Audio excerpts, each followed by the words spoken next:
이봐. 이소연 중위 지금 장난하나. 11사단 사단장. 오기택 소장의 고함이 연병장을 찢을 듯이 울려 퍼졌다. 그의 목소리에는 아침 공기를 얼려버릴 듯한 살기가 서려 있었다. 땡볕이 내리쬐는 연병장에는 다음 주에 있을 국방부 고위급 시찰단을 맞이하기 위한 최종 리허설 준비가 한창이었다. 병사들은 땀으로 군복이 흠뻑 젖은 채 부동자세로 서 있었고 그들의 얼굴에는 극도의 긴장감이 감돌았다. 오기택 소장은 방금 막 설치가 끝난 거대한 현수막을 가리키며 얼굴이 시뻘겋게 달아올라 있었다. 현수막 깃대가 3도 기울었어. 3도 이게 얼마나 중대한 행사를 망치는 일인지 몰라. 그의 손가락이 가리키는 곳을 따라 모두의 시선이 쏠렸지만 대부분의 사람들은 그 미세한 차이를 인지조차 하지 못했다. 하지만 오 소장에게는 그것이 중요하지 않았다. 그에게 중요한 것은 자신의 절대적인 권위를 확인하고 그 권위 아래 모두가 복종하는 모습을 보는 것뿐이었다. 그의 분노를 온몸으로 받아내고 있는 것은 보급 장교인 이소연 중위와 가짜대에 배치된 지 3개월 된 박지훈 이병이었다. 이소연 중위는 젊고 유능한 장교였지만 오 소장은 유독 그녀를 타깃으로 삼았다. 여자가 군대에서 뭘 안다고. 그의 입에 달린 편견이었다. 이 중위는 입술을 깨물며 부동자세로 서 있었다. 얼굴은 창백하게 질렸지만 눈빛만은 굴복하지 않으려 애쓰고 있었다. 그녀 옆에선 박이병은 금방이라도 울음이 터질 것처럼 온몸을 사시나무 떨듯 떨고 있었다. 오기택 소장은 11사단에 부임한 이래 작은 왕처럼 군림했다. 그의 비위를 맞추지 못하는 간부들은 가차없이 한직으로 밀려났고 병사들 사이에서는 그의 이름만 들어도 경기를 일으킬 정도였다. 그는 자신의 권력을 유지하기 위해 끊임없이 희생양을 필요로 했다.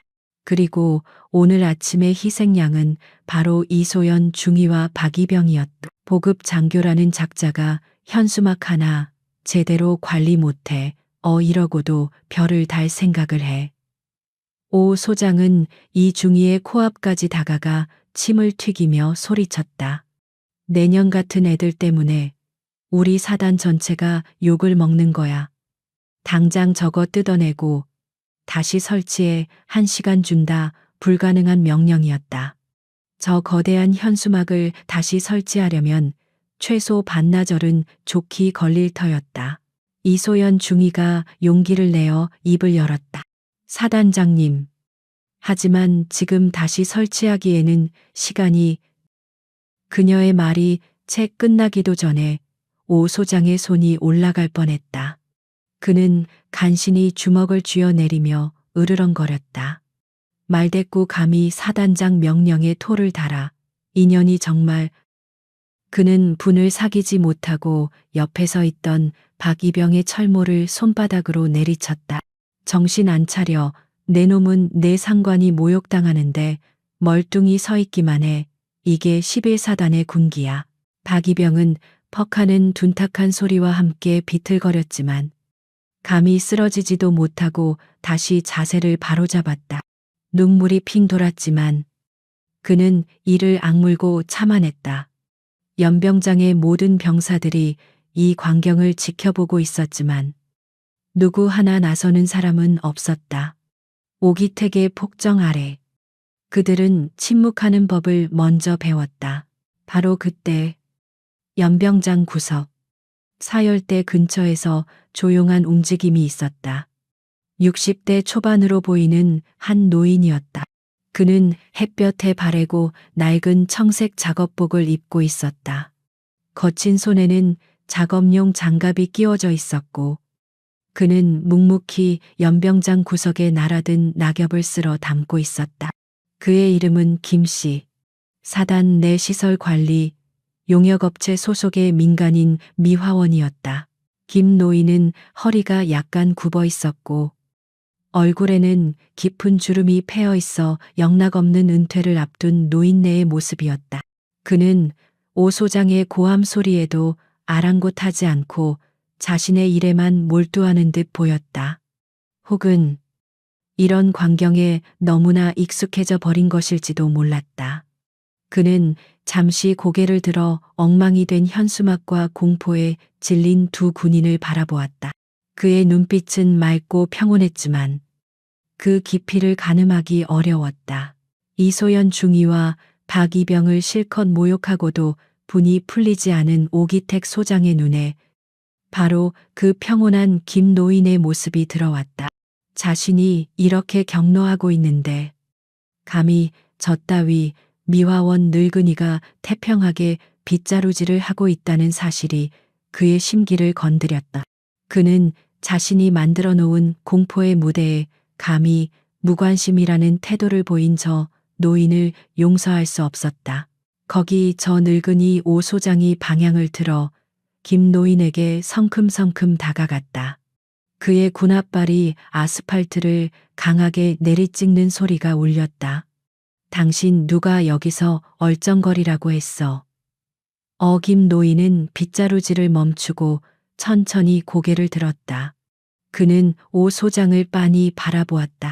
아무 말도 하지 않았다. 그 침묵이 오기택을 더욱 미치게 만들었다. 귀 먹었어. 여긴 A급 군사보안 구역이야. 당신 같은 민간인 잡부가 함부로 드나들 곳이 아니라고 당장 안 꺼져. 오 소장은 김 노인의 바로 앞까지 다가와 그의 가슴팍을 손가락으로 쿡쿡 찔렀다. 김 노인은 그저 묵묵히 서 있을 뿐이었다. 아, 이 노친네가 감히 사단장을 쳐다봐. 오기택은 조롱 섞인 웃음을 터뜨렸다.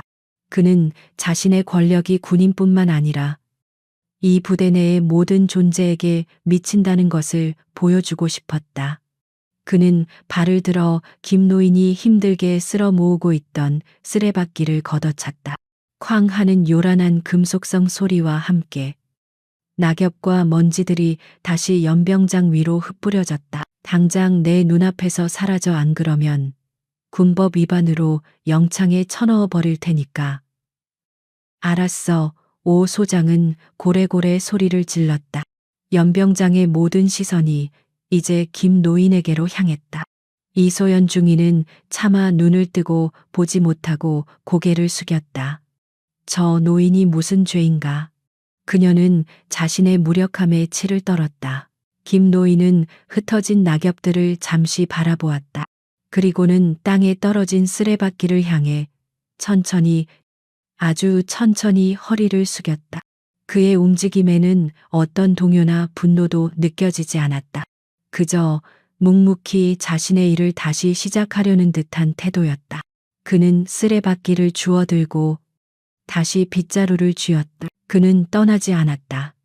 오히려 흩어진 낙엽들을 다시 쓸어 담기 시작했다. 한 번, 그리고 또 한 번, 빗자루가 아스팔트를 스치는 사각다. 사각 소리가 오기택의 고함 소리보다 더 크게 연병장에 울리는 듯했다. 오기택 소장의 얼굴이 경악으로 그리고 이내 극도의 분노로 일그러졌다. 감히 저 따위 늙은 미화원이 자신의 명령을 정면으로 무시했다. 이것은 단순한 불복종이 아니었다. 사단장인 자신에 대한 공개적인 모욕이자 도전이었다. 좋아. 아주 좋아. 오기택이 이를 갈며 낮은 목소리로 으르렁거렸다. 그는 자신의 가죽 벨트에 매달린 권총집에 손을 가져갔다가 이내 주먹을 꽉 쥐었다. 내 놈이 오늘 죽고 싶은 모양이구나. 여봐라. 저 노친네 당장 끌어내. 그의 명령의 주변을 경계하던 헌병 2명이 김 노인을 향해 다가오기 시작했다. 이소연 중위는 공포에 질려 눈을 감았다. 박이병은 숨 쉬는 것조차 잊었다. 11사단의 연병장. 끓어오르는 태양 아래 폭풍 전야의 정적이 흘렀다. 김 노인은 여전히 묵묵히 빗자루를 쥔 채 다가오는 헌병들을 바라보며 조용히 서 있었다. 오기택 소장의 불호령이 떨어지기 무섭게 연병장 외곽에 대기 중이던 헌병 2명이 김 반장을 향해 달려왔다. 그들의 군화는 아스팔트를 박차며 위협적인 소리를 냈다. 이소연 중위는 눈을 질끈 감았고 박이병은 숨을 삼켰다. 사단의 절대 권력자가 민간인 노인 한 명을 찍어 눌러 그 권위를 과시하려는 잔인한 연극의 클라이맥스였다. 헌병들은 거칠 것이 없었다. 그들은 사단장의 의중을 정확히 파악하고 있었다. 사단장님, 지시입니다. 영감님 따라오시죠. 한 명이 그의 팔을 우악스럽게 잡아챘다. 김 반장. 아니. 강지훈 준장은 그 순간 아무런 저항도 하지 않았다. 오히려 그 거친 손길에 힘없이 끌려가는 영락없는 60대 노인의 모습을 연기했다. 그는 일부러 다리에 힘이 풀린 듯 휘청거렸다. 아이고, 아이고. 내가 잘못했네. 내가 잘못했어. 그는 비굴할 정도로 허리를 굽신거리며 사죄의 말을 중얼거렸다. 그의 이런 모습은 오기택 소장의 만족감을 극대화했다. 오 소장은 흥소리와 함께 코웃음을 치며 그가 꼴사납게 끌려나가는 모습을 경멸 어린 시선으로 지켜봤다. 연병장 밖으로 끌어내 다시는 내 눈에 띄지 말라고 똑똑히 전해. 오 소장은 마지막 명령을 내리고는 승리감에 도취되어 자신의 지휘본부로 발걸음을 옮겼다. 헌병들은 김 반장을 연병장 밖으로 질질 끌고 가다시피 했고 구석진 배수로 근처에 그를 거칠게 내던졌다. 다시는 얼씬거리지 마쇼. 늙은이 양반. 오늘은 운 좋은 줄 알아. 먼지투성이가 된 작업복을 털며 일어선 김 반장의 얼굴에서 방금 전의 비굴함과 공포는 온데간데 없이 사라졌다. 그의 허리는 꼿꼿이 펴졌고 굽어있던 등은 강철 같은 근육으로 단련된 군인의 그것이었다. 그의 눈빛은 더 이상 순박한 노인의 눈이 아니었다. 그것은 수십 년간 죽음의 문턱을 넘나들며 적의 심장을 꿰뚫어 본 UDT 707 특수임무대대의 전설. 그림자 강지훈 준장의 눈빛이었다. 강지훈 준장. 대한민국 국군 내에서도 그의 실체를 아는 이는 극소수였다. 그는 단순한 장성이 아니었다. 그는 현역 시절 동해안 잠수함 침투 사건, 서해 연평해전의 물밑 정보전 등 공개되지 않은 수많은 흑색 작전 블랙옵스의 최전선에 섰던 살아있는 무기였다. 그의 몸은 그 자체가 흉기였고 그의 정신은 어떤 고문에도 무너지지 않도록 단련되어 있었다. 그런 그가 지금 이곳 11사단에서 청소부 김 반장으로 위장 잠입해 있는 이유는 단 하나였다. 바로 국방부 장관의 직속 명령에 따른 오기택 소장의 뿌리 깊은 비리를 캐내기 위한 특별 감찰 임무 때문이었다. 11사단은 최전방은 아니지만 수도권 방어의 핵심 축을 담당하는 전략적 요충지였다.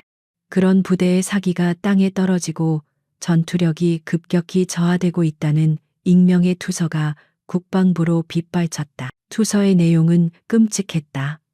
우리의 사단장은 우리의 목숨을 담보로 자신의 배를 채우고 있습니다. 신형 방탄복과 야간 투시경은 장부상에만 존재합니다. 우리는 낡은 장비로 훈련받고 있습니다. 사단장의 폭언과 가혹행위로 인해 이미 2명의 병사가 극단적인 선택을 시도했습니다. 장관은 격노했다. 그리고 이 문제를 조용하고 완벽하게 처리할 수 있는 유일한 인물로 강지훈 준장을 지목했다. 지난 3주간 강지훈은 완벽한 김 반장이었다. 그는 새벽 4시에 일어나 사단장 관사의 화단을 정리했고 아침에는 연병장을 쓸었다. 점심에는 병사 식당의 배관을 수리하며 그들의 생생한 불만을 들었다. 저녁에는 장교 숙소의 전등을 갈아주며 오기택의 측근들이 나누는 술주정을 기록했다. 그의 낡은 공구함 바닥에는 렌치와 드라이버 대신 초소형 녹음기와 고성능 카메라, 그리고 위조된 장부를 복사하기 위한 스캐닝 장비가 숨겨져 있었다. 그의 위장은 완벽했다. 아무도 낡은 작업복을 입고 묵묵히 청소만 하는 늙은이에게 신경 쓰지 않았다. 그는 보이지 않는 존재가 되어 11사단의 가장 어둡고 썩어빠진 환부를 파고들었다. 오기택이 군납업자와 짜고 신형 장비를 빼돌려 암시장에 팔아넘기고 그 차액을 착복한 정황이 속속들이 포착되었다.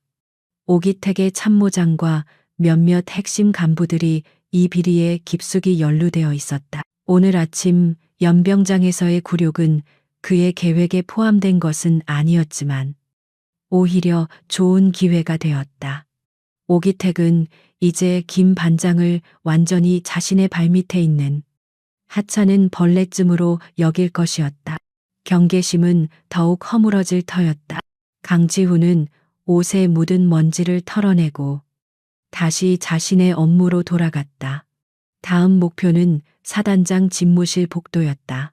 오후가 되자 강지훈은 사단장 집무실로 이어지는 복도 천장의 보안 카메라를 수리한다는 명목으로 사다리에 올랐다. 이곳은 오기택의 집무실 문이 바로 보이는, 그러나 집무실 안에서는 보이지 않는 완벽한 사각지대였다. 그는 낡은 카메라 커버를 여는 척하며 그 안에 준비해온 초소형 무선 마이크와 렌즈를 설치하기 시작했다. 그의 손놀림은 외과 의사처럼 정교하고 신속했다. 바로 그때 집무실 문이 벌컥 열리더니 오기택 소장이 시뻘개진 얼굴로 전화를 받으며 걸어 나왔다. 그는 복도에 사다리를 놓고 작업 중인 김 반장을 발견하고는 미간을 찌푸렸지만 아침에 이미 길을 꺾어 놓았다고 생각했기에 별다른 주의를 기울이지 않았다.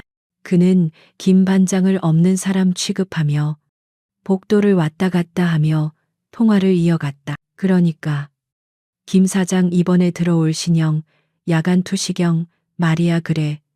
그거. 오기택은 주변을 살필 생각도 없이 큰 소리로 떠들었다. 전체 물량의 30% 정도는 구형 모델로 바꿔치기해도 아무도 몰라. 어차피 장부상으로는 다 신형으로 나갈 거니까. 강지훈의 손이 순간 멈칫했다. 이것은 그가 찾던 결정적인 스모킹건이었다. 시찰단 하 그놈들 걱정은 붙들어 매. 서류 작업은 내가 알아서 할 테니까. 그 얼간이들이 서류랑 실제 물건을 일일이 대조해 볼 것 같아 그냥 수박 겉핥기지. 오기택은 거만한 웃음을 터뜨렸다.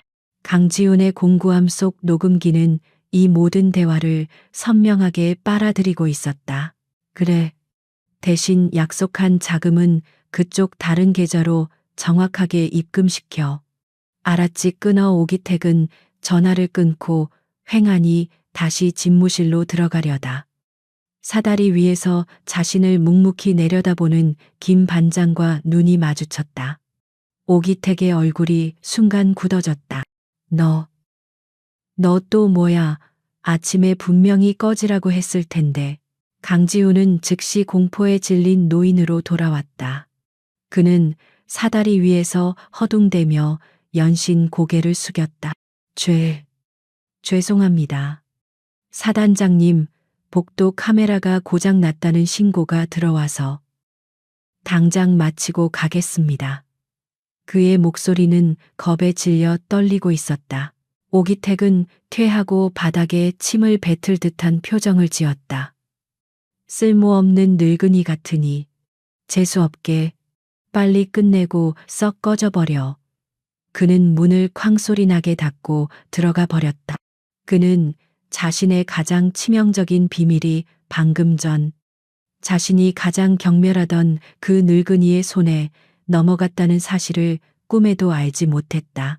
강지훈은 마지막 나사를 조였다. 이제 단순한 수리가 아니었다.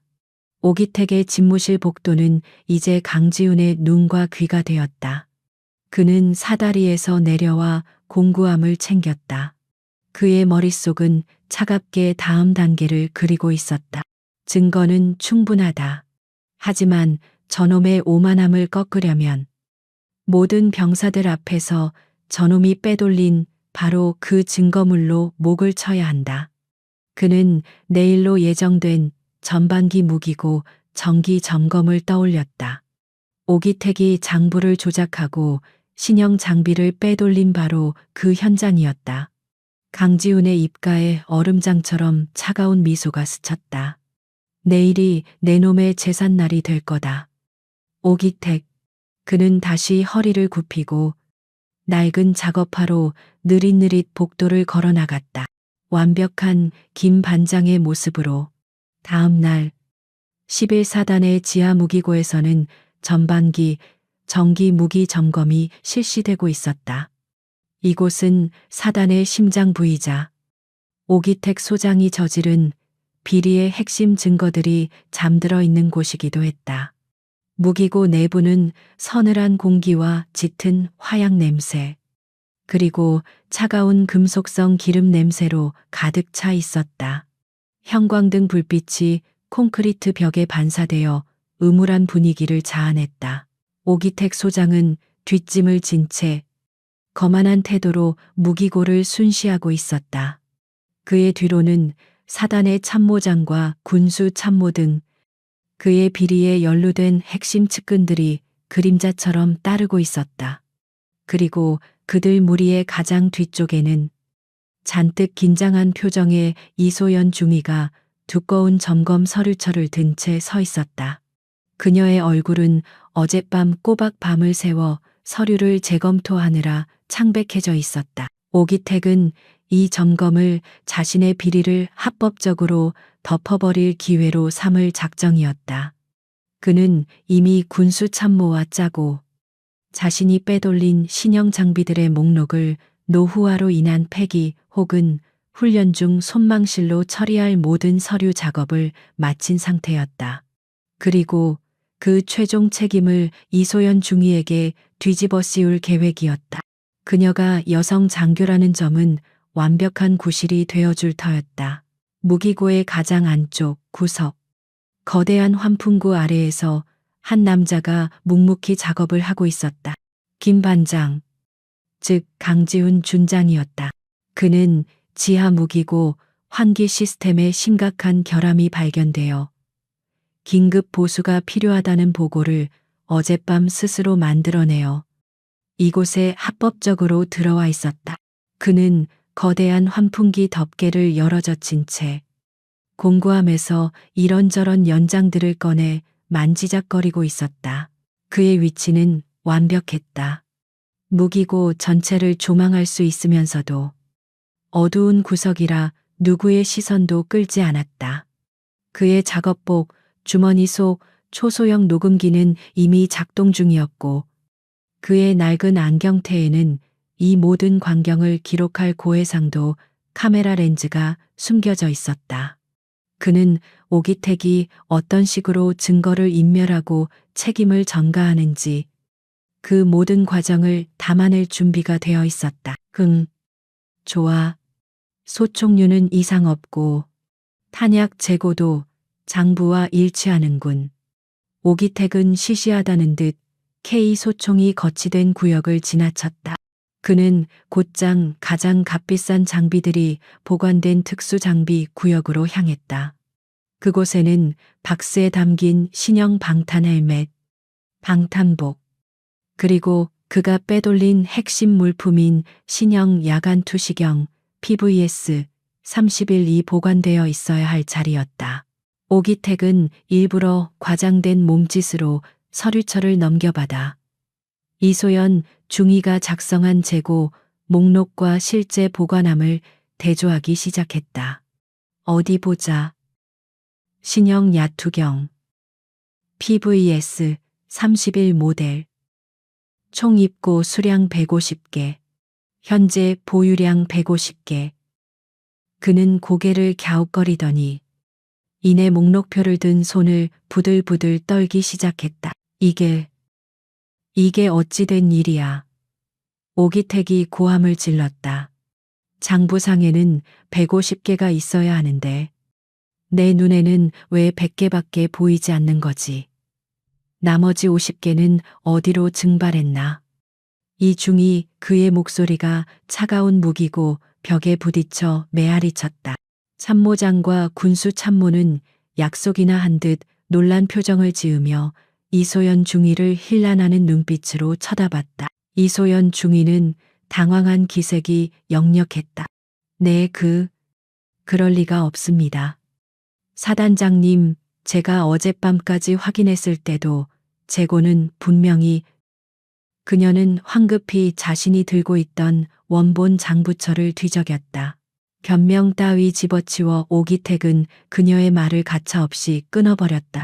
그는 이 순간을 기다렸다는 듯 모든 장교들이 보는 앞에서 이소연 중위를 몰아세우기 시작했다. 내가 이럴 줄 알았지. 여자한테 이렇게 중요한 군수 관리를 맡기는 게 아니었어. 그의 목소리에는 노골적인 혐오와 경멸이 담겨 있었다. 그는 이소연 중위의 코앞까지 다가가 그녀의 어깨를 손가락으로 밀쳤다. 당신 자리가 어디라고 생각하나? 여긴 군대야. 당신같이 꼼꼼하지 못하고 책임감 없는 여자들이 있을 곳이 아니라고. 당신 자리는 저기 취사장에 가서 밥이나 짓는 거야. 이것은 단순한 질책이 아니었다. 명백한 성차별적 모욕이었다. 주변의 다른 남성 장교들은 감히 오기택의 심기를 거스르지 못하고 고개를 숙이거나 딴청을 피웠다. 이소연 중위는 이 고립된 공간에서 완벽한 희생양이 되어가고 있었다. 그녀의 눈시울이 붉어졌지만 그녀는 입술을 깨물며 눈물을 참아냈다. 그녀는 포기하지 않고 용기를 쥐어짰다. 아닙니다. 사단장님, 그녀의 목소리는 떨렸지만 단호함이 묻어 있었다. 해당 야간 투시경 50개는 2주 전 사단장님의 특별 지시로 야간 기동 훈련용으로 불출되었습니다. 그리고 그 최종 불출 승인 서류에는 사단장님의 직인이 찍혀 있습니다. 그녀는 떨리는 손으로 서류철에서 해당 문서를 찾아내려 했다. 그 순간 오기택의 얼굴이 시뻘겋게 달아올랐다. 감히, 저 계집애가 감히 자신에게 반기를 들었다. 자신이 파놓은 함정에 빠지기는커녕 오히려 자신의 치부를 건드렸다. 물론 그 특별 지시라는 것도 자신이 장비를 빼돌리기 위해 조작한 허위 문서였지만 감히 일개 중위가 사단장인 자신에게 책임을 돌리려 하는 태도를 용납할 수 없었다. 하극상인가. 이소연 중위 지금 내년이 책임을 회피하려고 감히 사단장에게 거짓말을 해. 오기택은 이 중위가 들고 있던 서류철을 거칠게 빼앗아 바닥에 내동댕이 쳤다. 촤르륵 소리와 함께 수백 장의 서류들이 무기고 바닥에 흩어졌다. 내년의 무능함으로 사단 전투력에 구멍이 뚫린 거야. 당장 이 사실을 상부에 보고하고 내년의 군복을 벗겨버리겠어. 이소연 중위는 무너져 내렸다. 그녀는 흩어진 서류들을 망연자실하게 바라보며 주저앉았다. 그녀의 어깨가 가늘게 떨리고 있었다. 오기택은 승리감에 도취된 표정으로 그녀를 내려다보았다. 그의 측근들은 이제 노골적으로 비웃음을 흘리고 있었다. 바로 그때였다. 그 모든 것을 지켜보고 있던 무기고 구석에서 나지막하지만 무기고 전체를 울릴 만큼 또렷한 목소리가 들려왔다. 사단장님. 목소리가 들려온 곳은 환풍구 아래였다. 김 반장이었다. 그는 여전히 환풍구 덮개를 만지작거리는 중이었고 고개조차 돌리지 않은 상태였다. 그의 목소리는 기계 소음과 섞여 기묘하게 울렸다. 제 기억이 맞다면 그 서류는 이 중위가 아니라 사단장님 집무실에서 직접 처리된 것으로 압니다만 무기고 안의 모든 공기가 순간적으로 얼어붙었다. 오기택 소장을 포함한 모든 장교들의 시선이 일제히 소리의 근원지인 김 반장에게로 향했다. 그들은 방금 자신들이 들은 것을 믿을 수 없다는 표정이었다. 감히 저 늙은 미화원이 사단장의 대화에 끼어들었다. 오기택의 얼굴이 분노로 일그러지기 시작했다. 그는 자신의 귀를 의심했다. 뭐라고? 강지훈은 그제야 천천히 고개를 돌렸다. 그의 얼굴은 기름때로 얼룩져 있었지만 그의 눈빛은 서늘할 정도로 침착했다. 그는 오기택을 똑바로 바라보며 좀 더 분명하게 말했다. 이틀 전 사단장님께서 군수 참모님과 서류 작업에 대해 이야기 나누시는 것을 들었습니다. 폐기 처리로 돌리라고 하셨지요. 아마 이 중위는 그 내용을 모를 겁니다. 정적, 그 어떤 폭발음보다도 더 무서운 정적이 무기고를 감쌌다. 이소연 중위는 눈을 크게 뜨고 김 반장을 바라보았다. 오기택의 측근들은 당황하여 어쩔 줄 몰라 했다. 오기택은 머릿속이 하얘지는 것을 느꼈다. 저 늙은이가 들었다 하지만 이내 이성은 분노에 잠식당했다. 저것은 단순한 미화원이 아니던가 자신이 어제 연병장에서 개처럼 굴욕을 주었던 벌레만도 못한 늙은이, 그런 놈이 감히 자신을 11사단의 사단장을 모든 부하들이 보는 앞에서 모욕했다. 내 놈이 지금. 오기택은 더 이상 말을 잇지 못했다. 그는 맹수처럼 김 반장을 향해 돌진했다. 그는 김 반장이 자신과 이소연 중위 사이를 가로막고 서기도 전에 그의 멱살을 움켜쥐었다. 낮고 기름때 묻은 작업복이 오기택의 소나귀에서 우그러졌다. 내 놈이 뭔데 감히 끼어들어. 오기택의 얼굴이 김 반장의 코앞까지 다가왔다. 그의 입에서 역겨운 침이 튀었다. 어제 죽도록 맞지 않은 게 후회되나. 일개 잡부가 감히 사단장에게 훈계질이야. 강지훈은 아무런 저항도 하지 않았다. 그는 그저 오기택의 눈을 묵묵히 그러나 꿰뚫어 볼 듯이 응시했다. 그 평온한 눈빛이 오기택의 분노에 기름을 부었다. 내가 내 놈 같은 버러지에게 군대의 기강이 뭔지 똑똑히 가르쳐 주마. 오기택은 고함을 지르며 강지훈을 거칠게 밀어붙였다. 쾅 하는 둔탁한 소리와 함께 강지훈의 등이 차가운 콘크리트 벽에 세게 부딪혔다. 그의 허리에 차고 있던 공구 벨트에서 렌치와 드라이버 몇 개가 쨍그랑 소리를 내며 바닥으로 떨어졌다. 강지훈의 머리도 벽에 부딪혔지만 그는 신음소리 하나 내지 않았다. 그의 눈은 여전히 오기택 소장에게 고정되어 있었다.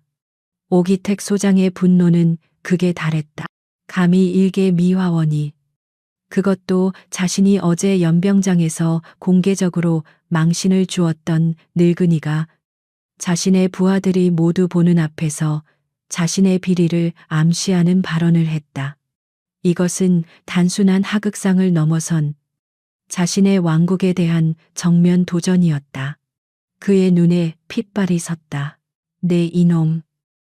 내 놈이 감히. 오기택은 벽에 처박힌 강지훈의 멱살을 쥔 손에 더욱 힘을 주었다.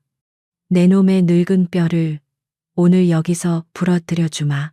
그는 무기고 입구를 지키고 있던 헌병들을 향해 고함을 질렀다. 헌병들. 당장 들어와 이 미친 늙은이를 체포해. 그의 목소리는 분노로 갈라져 쇠소리가 났다. 상관 모독죄 군사, 기밀구역 소란죄다. 당장 끌어내서 군사 감옥에 쳐넣어 버려 무기고 문이 쾅 소리와 함께 열리고 우람한 체격의 헌병 2명이 긴급 상황임을 직감하고 뛰어들어왔다. 그들은 사단장이 웬 늙은이의 멱살을 잡고 고함치는 광경을 목격했다. 상황 파악은 끝났다. 사단장의 명령은 절대적이었다. 당장 나오시죠. 영감님, 헌병 중 한 명이 소리치며 강지훈의 오른쪽 팔을 거칠게 잡아챘다. 다른 한 명은 그의 왼쪽 어깨를 누르며 팔을 뒤로 꺾으려 했다. 그들은 숙련된 헌병이었고 저항하는 민간인 하나쯤 제압하는 것은 일도 아니라고 생각했다. 바로 그 순간이었다. 두 헌병의 손이 강지훈의 낡은 작업복에 닿은 찰나. 시간의 흐름이 뒤틀린 듯했다. 강지훈의 몸은 더 이상 60대 노인의 것이 아니었다.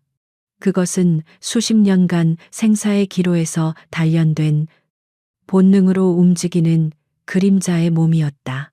모든 것은 3초 이내에 일어났다. 오른쪽 팔을 잡아챈 헌병.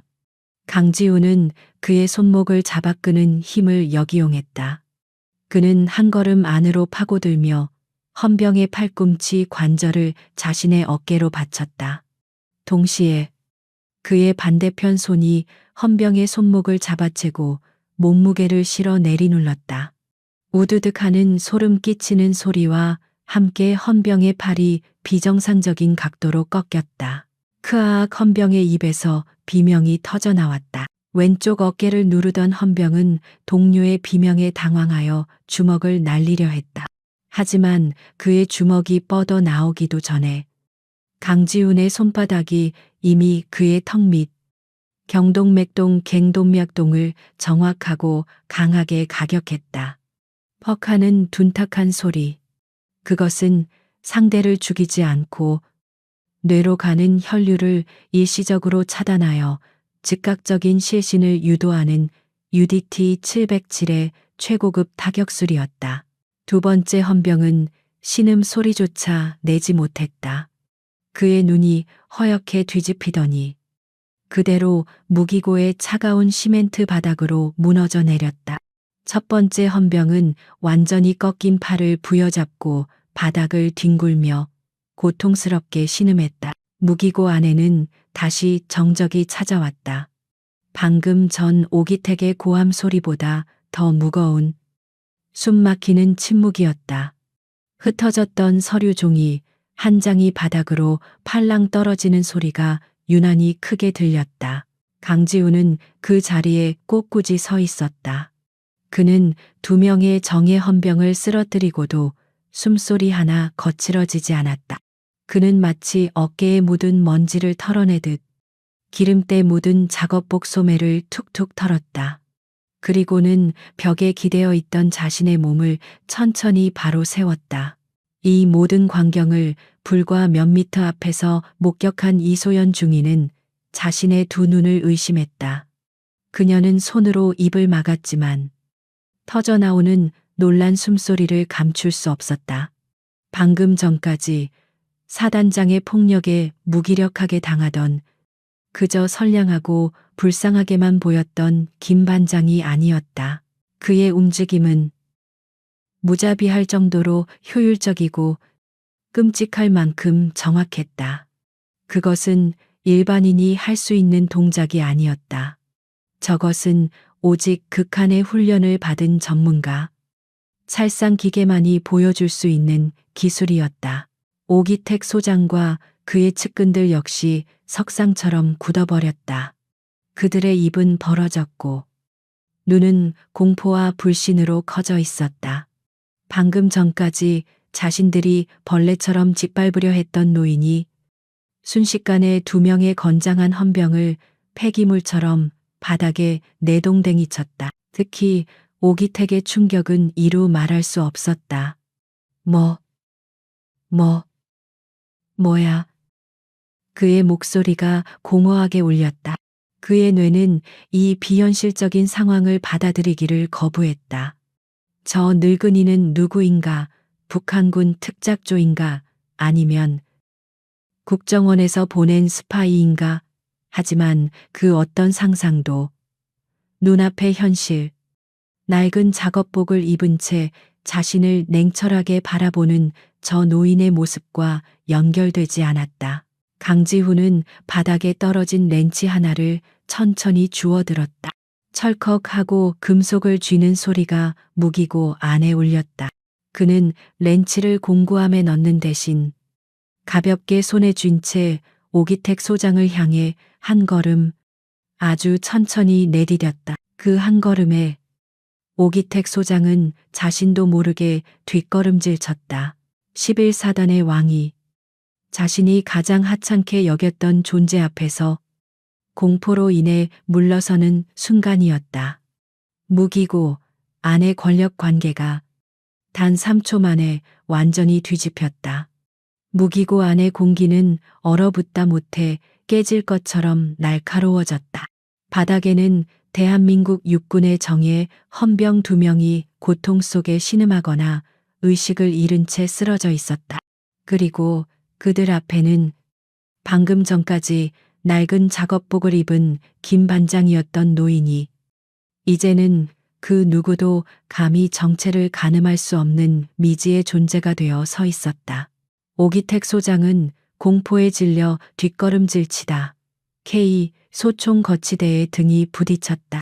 철컥하는 금속성 마찰음이 그의 신경을 찢어밟기는 듯했다. 그의 뇌리는 혼돈 그 자체였다. 너 정체가 뭐냐? 그의 목소리는 물에 빠진 사람처럼 가늘게 떨려 나왔다. 그의 머릿속은 온갖 최악의 시나리오로 가득 찼다. 북한군 특작조냐 아니면 폭동을 일으키려는 간첩이냐?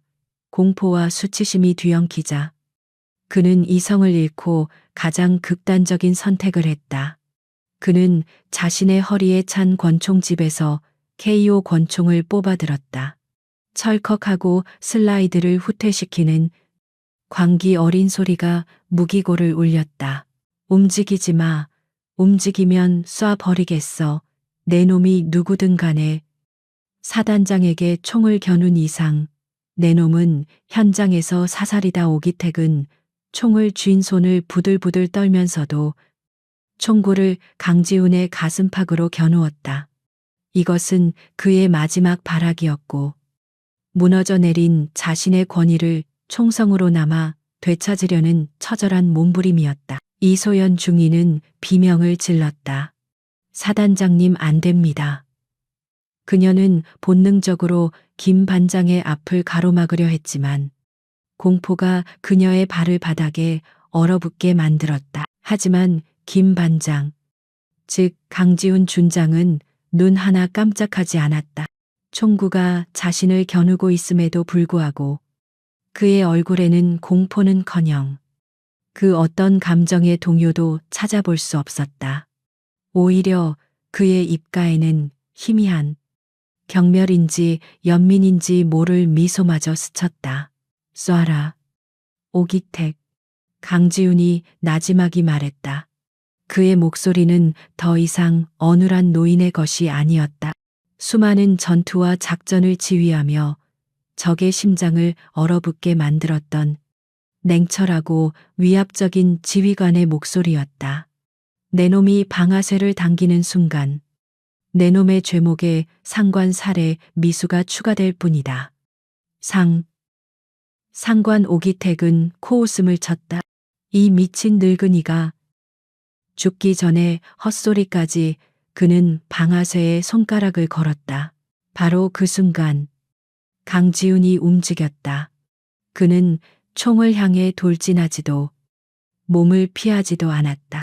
대신 그는 기름때 묻은 낡은 작업복 상의의 안쪽 주머니로 천천히, 아주 천천히 손을 가져갔다. 그의 움직임은 너무나도 침착하고 당당해서 오히려 총을 겨누고 있는 오기택을 압도했다. 와우. 누군가 숨죽인 탄성을 내뱉었다. 강지훈의 손이 안주머니에서 나온 것은 무기가 아니었다. 그것은 검은색 특수 코팅이 된 군용 위성 전화기 한 대와 묵직한 금속 재질의 신분증 케이스였다. 그는 신분증 케이스를 바로 옆에 있던 빈 탄약 상자 위에 탁 소리가 나게 던졌다. 금속재 신분증이 형광등 불빛을 받아 번뜩였다. 그 신분증의 중앙에는 대한민국 국방부를 상징하는 봉황 무늬가 선명하게 양각되어 있었다. 그리고 그 아래에는 푸른 바다의 상어 UDT SEAL와 검은 박쥐 707 특임대가 교차하는 오직 극소수의 최정예 요원에게만 허락되는 통합특수전 부대의 휘장이 밝혀 있었다. 그리고 그 휘장 아래 선명하게 찍힌 그의 신분, 직책 국방부 장관 직속 특별감찰관, 계급 준장 성명 강지훈, 무기고 안의 시간은 완벽하게 정지했다. 이소연 중위의 눈이 믿을 수 없다는 듯 커졌다. 준장. 그녀는 자신의 눈을 비볐다. 기름때 묻은 늙은 미화원 김 반장과 대한민국 국군의 별이자 UDT 707의 전설인 강지훈 준장의 모습이 도저히 하나로 합쳐지지 않았다. 오기택 소장의 동공은 지진이라도 일어난 듯 격렬하게 흔들렸다. 그의 시선은 권총의 가늠쇠에서 벗어나 탄약 상자 위에 놓인 그 끔찍한 금속 조각에 고정되었다. 국방부 직속 특별감찰관 준장. 그제야 그는 모든 것을 깨달았다. 지난 3주간 자신의 눈앞에서 빗자루질을 하던 늙은이, 자신이 연병장에서 공개적으로 모욕하고 쓰레기통을 걷어차고 어제는 멱살을 잡고 벽에 처박았던 그 노인이 바로 자신보다 한 계급 위는 아닐지라도 소장 vs 준장, 국방부 장관의 직속 명령을 받는 현역 사단장조차 함부로 대할 수 없는 특별감찰관이었다는 사실을 강지훈은 기름때 묻은 장갑을 천천히 벗었다. 장갑 아래 드러난 그의 손은 굳은 살이 박이고 상처투성이었지만 그 어떤 장교의 손보다도 위엄이 서려 있었다.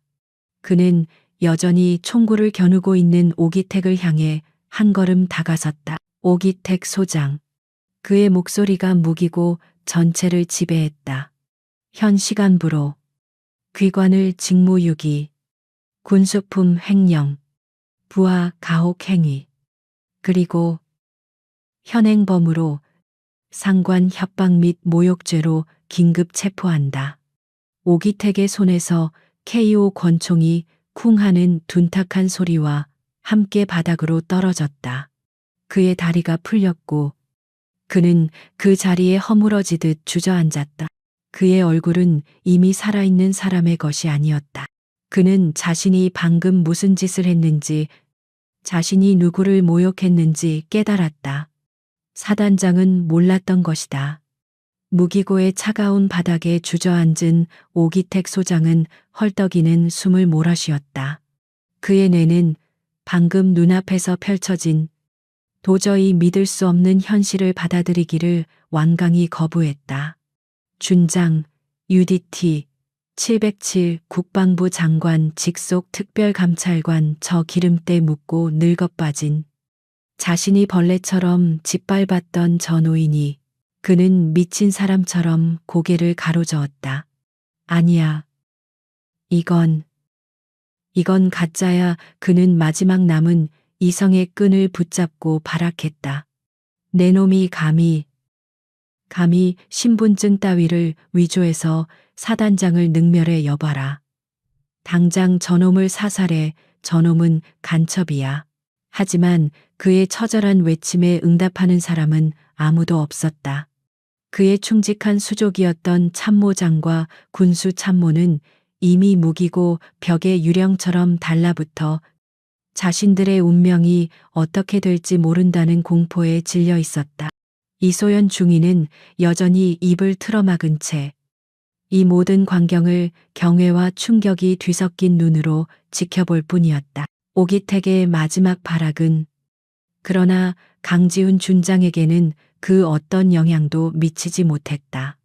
그는 바닥에 주저앉아 헛소리를 짓거리는 오기택을 마치 길가의 돌멩이 보듯 무감각하게 내려다보았다.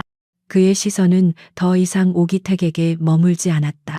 그는 탄약 상자 위에 올려두었던 검은색 군용 위성 전화기를 집어들었다. 그의 손가락이 침착하고 망설임 없이 단 하나의 단축 번호를 길게 눌렀다.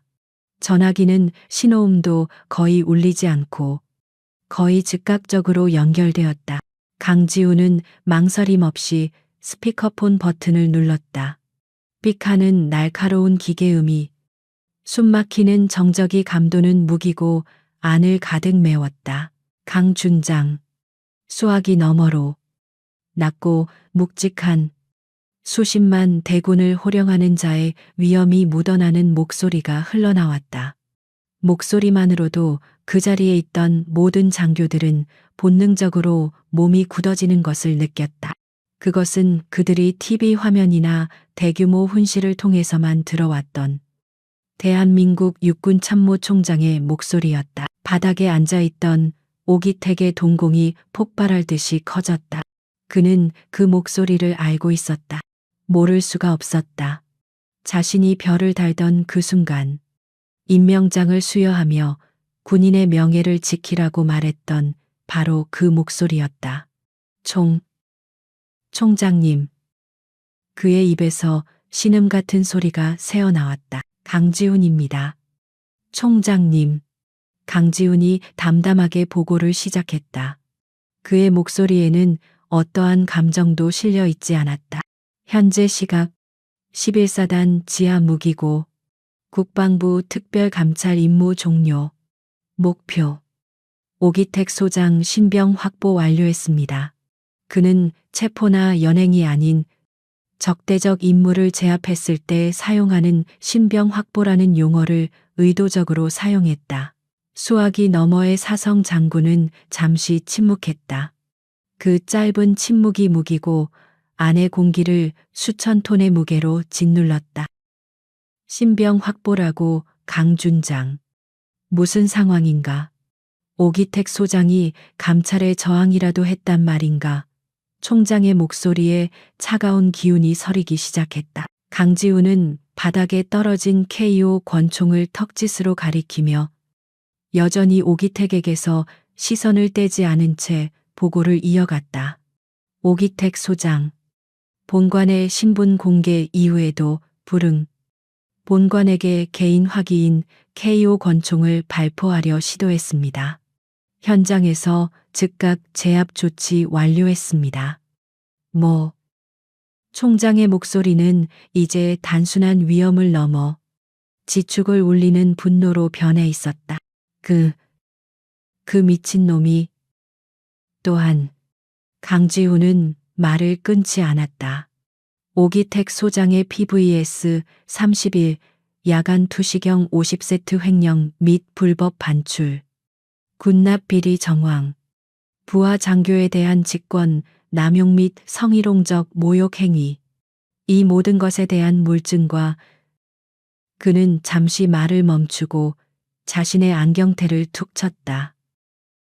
현장 기록을 모두 확보했습니다. 그것은 오기택에 대한 완벽한 사형 선고였다. 오기택은 그제야 모든 것이 끝났음을 깨달았다. 그는 무너져 내렸다.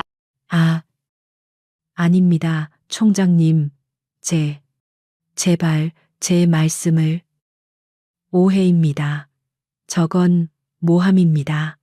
저 늙은이가, 아니, 저자가 저를 속인 겁니다. 그는 전화기를 향해 기어가듯 손을 뻗으며 절규했다. 닥쳐라. 오기택. 스피커폰에서 터져나온 총장의 불호령은 무기고 전체를 뒤흔들었다. 그것은 단순한 고함이 아니라 군 전체의 기강을 무너뜨린 자에 대한 최고 지휘관의 살기였다. 내 놈이 감히 장관님의 눈과 귀 역할을 하는 직속 감찰관에게 총구를 겨눠. 내 놈의 군 생활은 오늘부로 끝이다. 오기택은 그 자리에 완전히 얼어붙었다. 눈물과 콧물이 범벅이 되어 얼굴을 적셨다. 한때 11사단을 호령하던 왕의 모습은 온데간데 없었다. 그저 모든 것을 잃고 파멸을 기다리는 다메를 기다리는 초라한 죄수만이 남아있을 뿐이었다. 총장의 차가운 명령이 강지훈에게 떨어졌다. 강준장. 지금 즉시 오기택 소장의 모든 직위를 해제한다. 현장에서 그를 결박하고 내가 보낼 중앙헌병단 특별수사팀이 도착할 때까지 한 발짝도 움직이지 못하게 감금해라. 30분, 아니 20분 내로 헌병감을 직접 그곳으로 급파하겠다. 알겠습니다. 그리고 강준장. 총장의 목소리가 잠시 부드러워졌다. 수고했네. 장관님께는 내가 직접 보고하지. 현장 정리는 자네 판단에 맡기겠네. 명심하겠습니다. 통화가 끊겼다. 무기고 안에는 다시 오기택의 처절한 흐느낌만이 울려 퍼졌다. 강지훈은 위성 전화기를 다시 폼 안으로 넣었다. 그는 바닥에 떨어진 KO 권총을 집어들었다. 그는 마치 고장난 기계를 다루듯 능숙한 손놀림으로 탄창을 분리하고 슬라이드를 당겨 약실에 남아있던 실탄 한 발을 바닥으로 툭 떨어뜨렸다. 그는 빈 권총과 탄창, 그리고 방금 빠져나온 그 총알 한 발을 자신의 신분증 옆에 나란히 올려놓았다. 그것은 오기택이 방금 저지르려 했던 끔찍한 범죄의 증거물이자 강지훈의 절대적인 통제력을 상징하는 전리품이었다. 모든 상황이 종료되었다. 이제는 정리의 시간이었다. 강지훈은 오기택의 비리에 연루되어 사색이 된 채 서 있는 참모장과 군수 참모를 쳐다보았다. 당신들 둘. 그의 목소리에 두 장교는 화들짝 놀라며 군기가 바짝 든 자세로 부동 자세를 취했다. 벽을 보고서 수사팀이 올 때까지 두 영관급 장교는 단 한마디의 저항도 하지 못하고 굴욕적으로 벽을 향해 돌아섰다. 이제 무기고 안에서 자유로운 이는 강지훈과 이소연 중이 단 둘뿐이었다. 강지훈은 마침내 이 모든 충격적인 상황을 간신히 버텨내고 있는 이소연 중위에게로 시선을 돌렸다. 이소연 중위. 그의 목소리는 여전히 딱딱했지만 아까와 같은 살기는 없었다. 정신 차려라. 넷. 알겠습니다. 이소연 중위는 자신도 모르게 튀어나온 대답에 놀랐다. 그녀는 비틀거리며 일어서려다 다리가 풀려 주저앉을 뻔했지만 간신히 중심을 잡고 강지훈을 향해 부들부들 떨리는 손으로 경례를 붙였다. 강지훈은 그녀의 경례를 묵묵히 받았다. 그는 바닥에 쓰러져 있는 헌병 중 한 명의 허리춤에 매달린 수갑을 가리켰다. 저 자를 결박해. 이소연 중위는 잠시 망설였다. 상대는 불과 몇 분 전까지 자신을 모욕하고 군복을 벗기려 했던 하늘과도 같았던 사단장이었다. 하지만 그녀는 강지훈 준장의 차갑고 흔들림 없는 눈빛을 보았다. 그녀는 더 이상 망설이지 않았다. 그녀는 헌병의 수갑을 집어들었다. 철컥하는 차가운 금소금. 이소연 중위는 바닥에서 넋이 나간 채 중얼거리고 있는 오기택에게 다가갔다. 그녀는 떨리는 손으로 그의 팔을 뒤로 꺾었다. 오기택은 그 어떤 저항도 하지 않았다. 오기택. 소장님. 그녀가 입을 열었다. 아니, 오기택 씨. 그녀는 목소리를 가다듬었다. 직권 남용, 상관 모욕 및 살해 미수 혐의로 강지훈 준장님의 명령에 따라 당신을 현시간부로 체포합니다. 찰칵. 수갑이 채워지는 소리가 무기고 안에 선명하게 울려 퍼졌다. 그것은 한때 11사단의 왕으로 군림했던 자의 시대가 완전히 끝났음을 알리는 소리이자 억압받았던 자가 정의를 집행하는 가장 통쾌한 사이다의 소리였다. 이소연 중위의 손에서 올린 차가운 금소금은 오기택 소장의 파멸을 공식적으로 선언하는 소리였다. 그는 수갑이 채워진 자신의 손목을 망연자실하게 내려다보았다. 불과 몇 분 전까지만 해도 11사단의 왕으로 군림하며 모든 것을 자기 마음대로 주무르던 절대 권력자였다. 하지만 이제 그는 한낱 범죄자에 불과했다. 그의 얼굴에서 모든 핏기가 가셨고 입에서는 의미 없는 신음소리만 새어나왔다. 무기고 안의 다른 장교들, 즉 오기택의 비리에 연루되어 있던 참모장 김대령과 군수참모 박중령은 자신들의 운명 또한 저 바닥에 내팽개쳐진 사단장과 다르지 않음을 직감했다. 그들은 마치 유령이라도 본 것처럼 창백해진 얼굴로 벽에 바싹 기댄 채 미동조차 하지 못했다. 그들의 눈에는 공포와 함께 어떻게 저 늙은이가 하는 불신이 가득했다. 이 모든 아비규환의 중심에 강지훈 준장은 태풍의 눈처럼 고요하게 서 있었다. 그는 바닥에 주저앉아 넋이 나간 오기택을 더 이상 거들떠보지도 않았다. 그의 임무는 단순히 부패한 지휘관 한 명을 체포하는 것에서 끝나지 않았다. 그의 뿌리 깊은 죄악을 만천하에 드러내고 그가 저지른 모든 행위에 대한 완벽한 증거를 제시하여 다시는 재기할 수 없도록 철저히 박멸하는 것이었다. 강지훈은 무기고 구석, 자신이 지난 3주간 완벽한 위장을 위해 사용했던 김 반장의 낡은 공구함과 청소 카트로 천천히 걸어갔다. 그것은 그의 위장 신분의 마지막 흔적이자 동시에 오기택의 숨통을 끊을 비장의 무기였다. 그는 여전히 기름때 묻은 작업복을 입고 있었지만 그에게서 더 이상 미화원의 나약함은 찾아볼 수 없었다. 그의 모든 움직임은 절도 있고 위험이 넘쳤다. 그는 낡은 금속재 공구함의 뚜껑을 열었다. 맨 위 칸에는 녹슨 렌치와 스패너, 망치 따위가 어지럽게 널려 있었다. 그것은 누가 봐도 평범한 공구함의 모습이었다. 하지만 강지훈은 망설임 없이 그 잡동사니들을 한쪽으로 치워냈다. 그러자 공구함의 바닥, 기름때로 교묘하게 위장된 얇은 금속판이 드러났다. 그는 금속판에 눈에 띄지 않는 홈을 정확히 찾아 눌렀다. 씩 하는 미세한 공기 빠지는 소리와 함께 공구함의 바닥 전체가 이중 경납고처럼 부드럽게 열렸다. 이소연 중위는 숨을 삼켰다. 공구함의 비밀 공간 안에는 렌치와 드라이버가 아닌 최첨단 첩보 장비들이 빈틈없이 자리 잡고 있었다.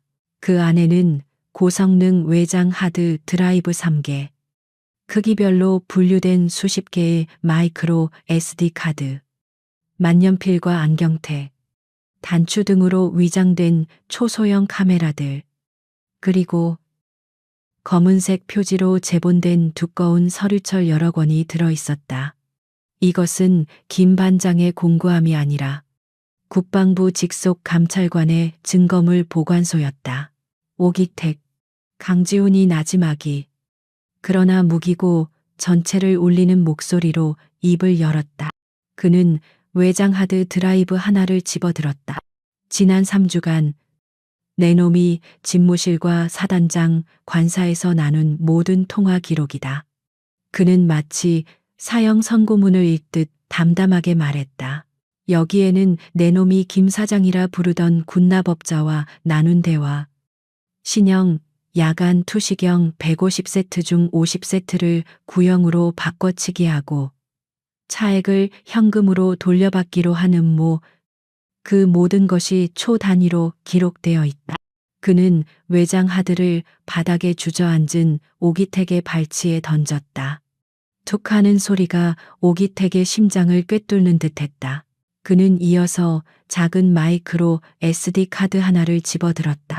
그리고 이건 내 놈이 어제 나를 모욕하며 집무실 복도에서 통화할 때 내 작업복 주머니에서 모든 것을 녹음하던 고성능 녹음기의 메모리 카드다. 그는 함께 꺼낸 소형 재생기의 버튼을 눌렀다. 오기택의 목소리, 그러니까 김 사장 전체 물량의 30% 정도는 구형 모델로 바꿔치기해도 아무도 몰라 시찰다나. 그놈들 걱정은 붙들어매. 그만해. 오기택은 미친 사람처럼 비명을 지르며 귀를 막았다. 자신의 목소리가, 자신의 범죄를 스스로 자백하는 목소리가 무기고 안에 울려 퍼지는 것을 견딜 수 없었다. 하지만 강지우는 멈추지 않았다. 그의 차가운 시선이 이제 벽을 보고 공포에 떨고 있던 참모장 김 대령에게로 향했다. 김 대령의 어깨가 마치 전기에 감전된 것처럼 격렬하게 움찔했다. 자네는 이 모든 거래의 중개역을 맡았지. 수수료로 총액의 10%. 자네 아내 명의의 차명계좌. XX은행 110-234 XXXXXX 기억하나. 강지훈은 검은색 서류철 중 하나를 펼쳤다. 3주 전 그 계좌로 군납업자 김 사장에게서 컨설팅 비용 명목으로 입금된 5천만 원. 그리고 그 돈이 다시 자네 아들의 유학 자금으로 송금된 내역서 사본이다. 그는 서류를 찢듯이 떼어내어 김 대령의 발 앞에 던졌다. 김 대령은 다리가 풀려 그대로 바닥에 주저앉고 말았다. 강지훈의 시선은 다음 공범 군수참모 박중령에게로 향했다. 박중령, 자네는 이 모든 장부 조작의 실무자였다. 그는 또 다른 서류철을 꺼냈다. 여기, 자네가 PVS 31 50세트의 재고를 노후화로 인한 폐기 및 야간 기동 훈련 중 손망실로 처리하기 위해 위조한 보고서 원본이다. 자네의 친필 서명이 선명하게 남아있군. 박중령은 아무 말도 하지 못했다. 그저 사시나무 떨듯 온몸을 떨며 바닥만 내려다볼 뿐이었다. 그들은 자신들의 비리가 이렇게까지 완벽하게 단 하나의 증거도 빠짐없이 확보되었으리라고는 상상도 못했던 것이다. 강지우는 공구함에서 마지막 물건, 얇은 태블릿 PC 하나를 꺼냈다. 그는 태블릿을 켜서 이소연 중위에게 화면을 보여주었다. 화면에는 불과 몇 시간 전 연병장에서 벌어졌던 광경이 선명하게 재생되고 있었다. 오기택의 목소리 이봐. 이소연 중위 지금 장난하나 현수막 깃대가 3도 기울었어. 내년 같은 애들 때문에 우리 사단 전체가 욕을 먹는 거야. 이소연 중위는 숨을 삼켰다. 그녀는 그제야 깨달았다. 자신이 연병장에서 모욕당하고 있을 때 저 멀리서 묵묵히 빗자루질을 하던 김 반장이 그 모든 것을 기록하고 있었다는 사실을 강지우는 이어서 오늘 아침 무기고에서 벌어진 일까지 재생했다. 오기택의 목소리 여자가 뭘 안다고 당신 자리는 저기 취사장에 가서 밥이나 짓는 거야. 내 놈의 부패와 횡령뿐만이 아니다. 오기택. 강지훈이 태블릿을 바닥에 내던졌다. 쨍그랑 소리와 함께 화면이 깨졌지만 오기택의 추악한 목소리는 여전히 새어 나오고 있었다.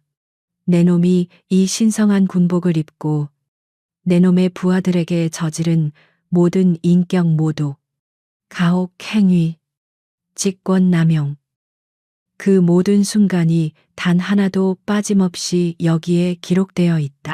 강지훈은 자신의 작업복을 가리켰다. 내가 왜 3주 동안 이 낡아빠진 작업복을 입고 내 놈들 쓰레기를 치우고 다녔는지 이제 알겠나. 내 놈들 같은 군대의 진짜 쓰레기들을 내 손으로 직접 치우기 위해서였다.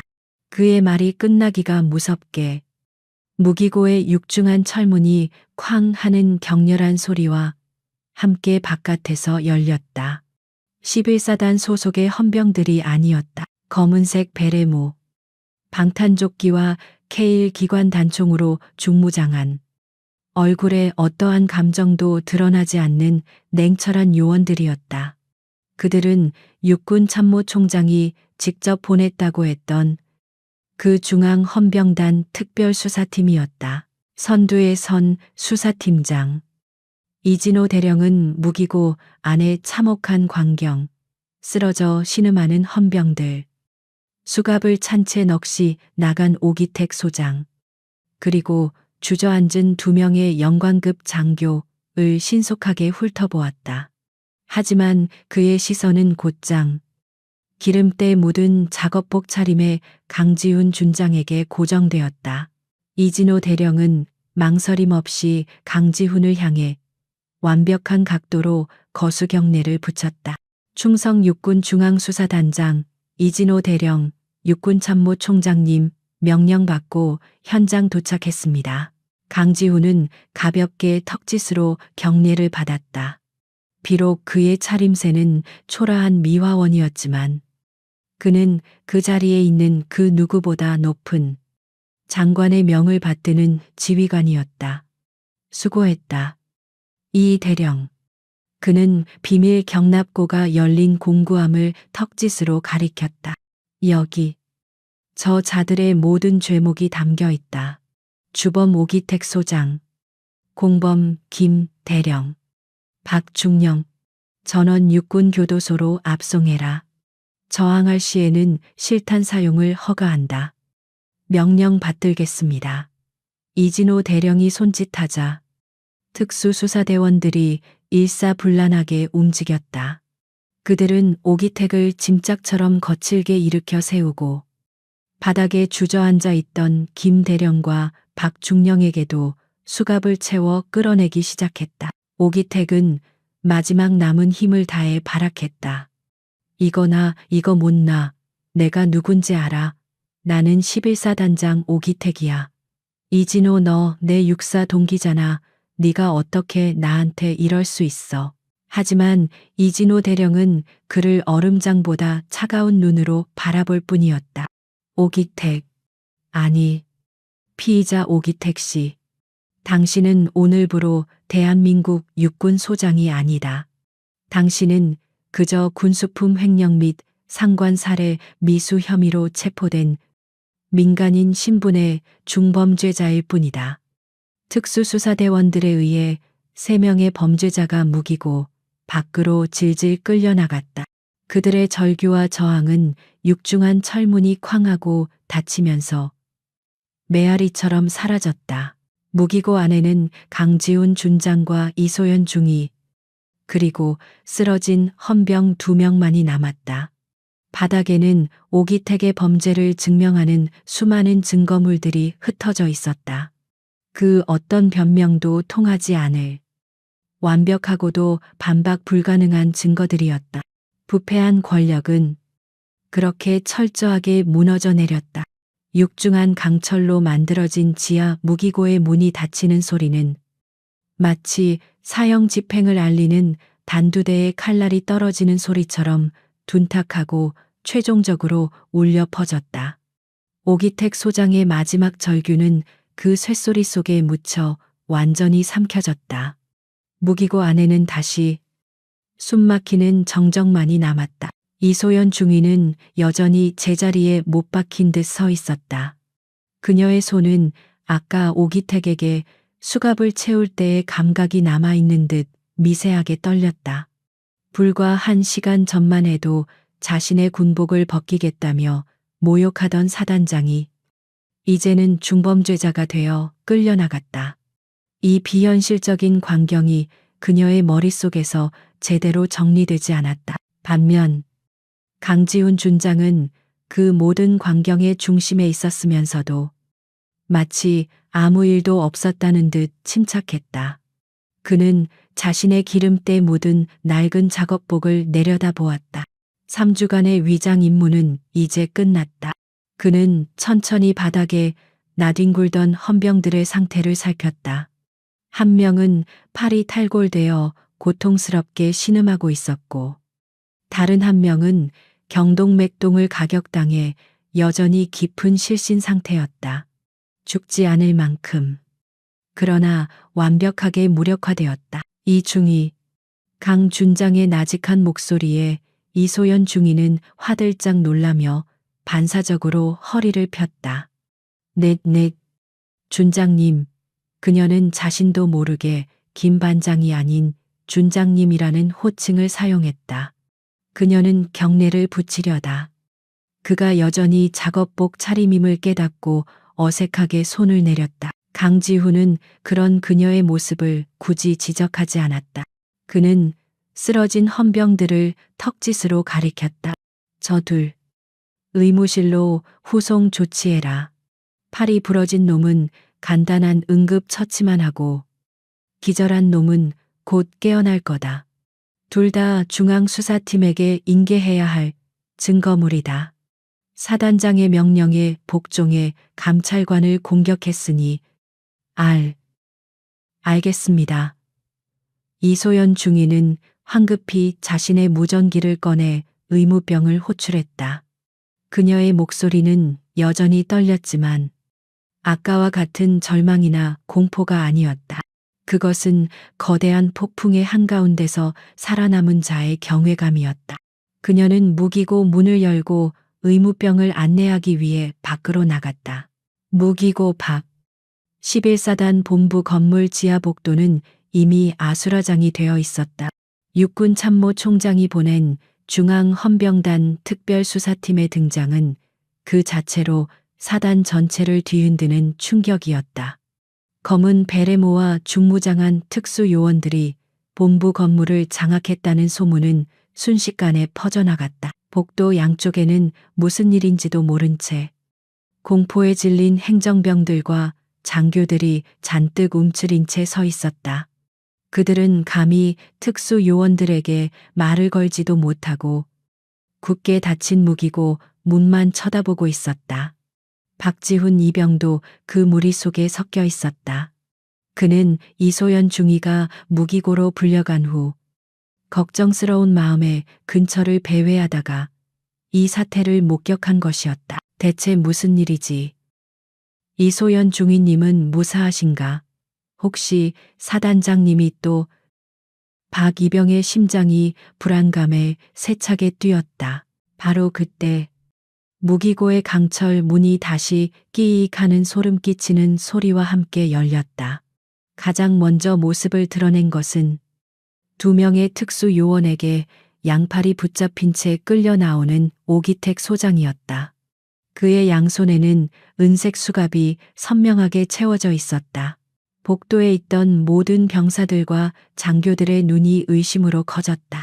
그들의 왕, 절대 권력자였던 오기택 소장이 저렇게 무력하고 처참한 모습으로 끌려 나오는 광경을 그들은 믿을 수가 없었다.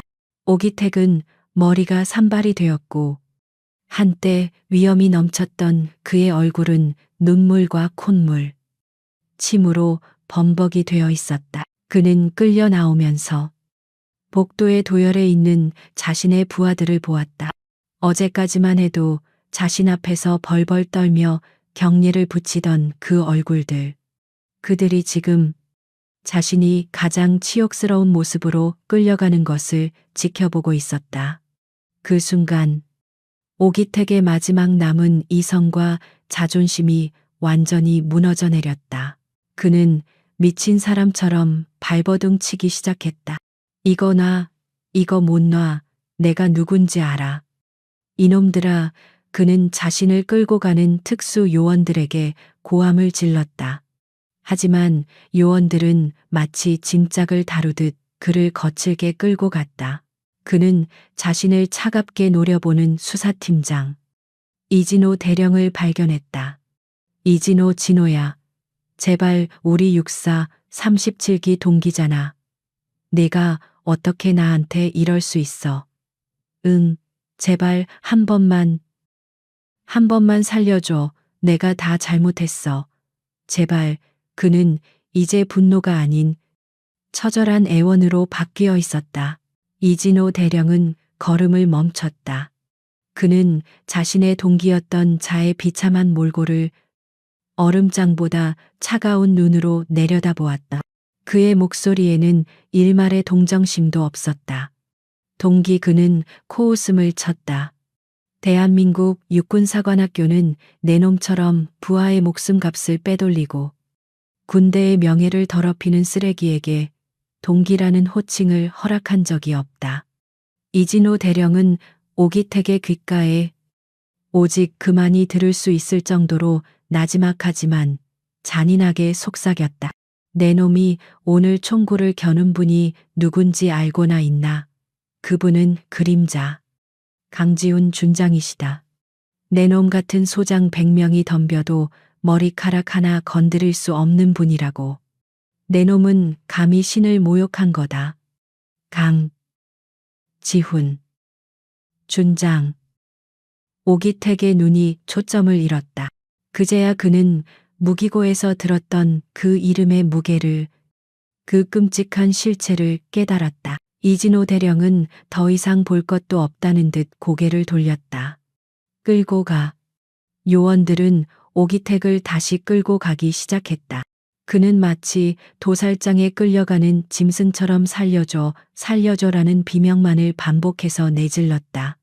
한때 위풍당당했던 사단장은 자신이 가장 경멸했던 부하들이 지켜보는 앞에서 그렇게 개처럼 끌려가고 있었다. 이것은 단순한 체포가 아니었다. 11사단을 지배했던 왕의 완벽한 몰락이자 가장 굴욕적이고 통쾌한 공개 처형이었다. 복도에 있던 병사들은 공포에 질려 숨을 죽였지만 그들의 눈빛 속에는 억눌려왔던 분노가 해소되는 기묘한 카타르시스가 번지고 있었다.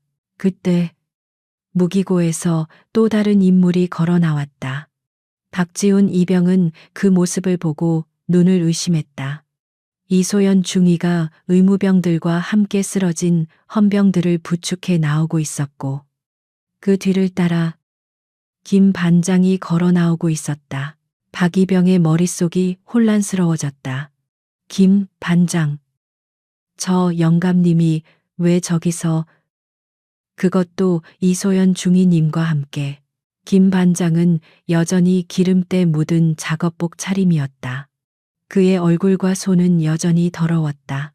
하지만 그의 태도는 어제 연병장에서 오기택에게 걷어차이고 모욕당하던 그 나약한 노인의 태도가 아니었다.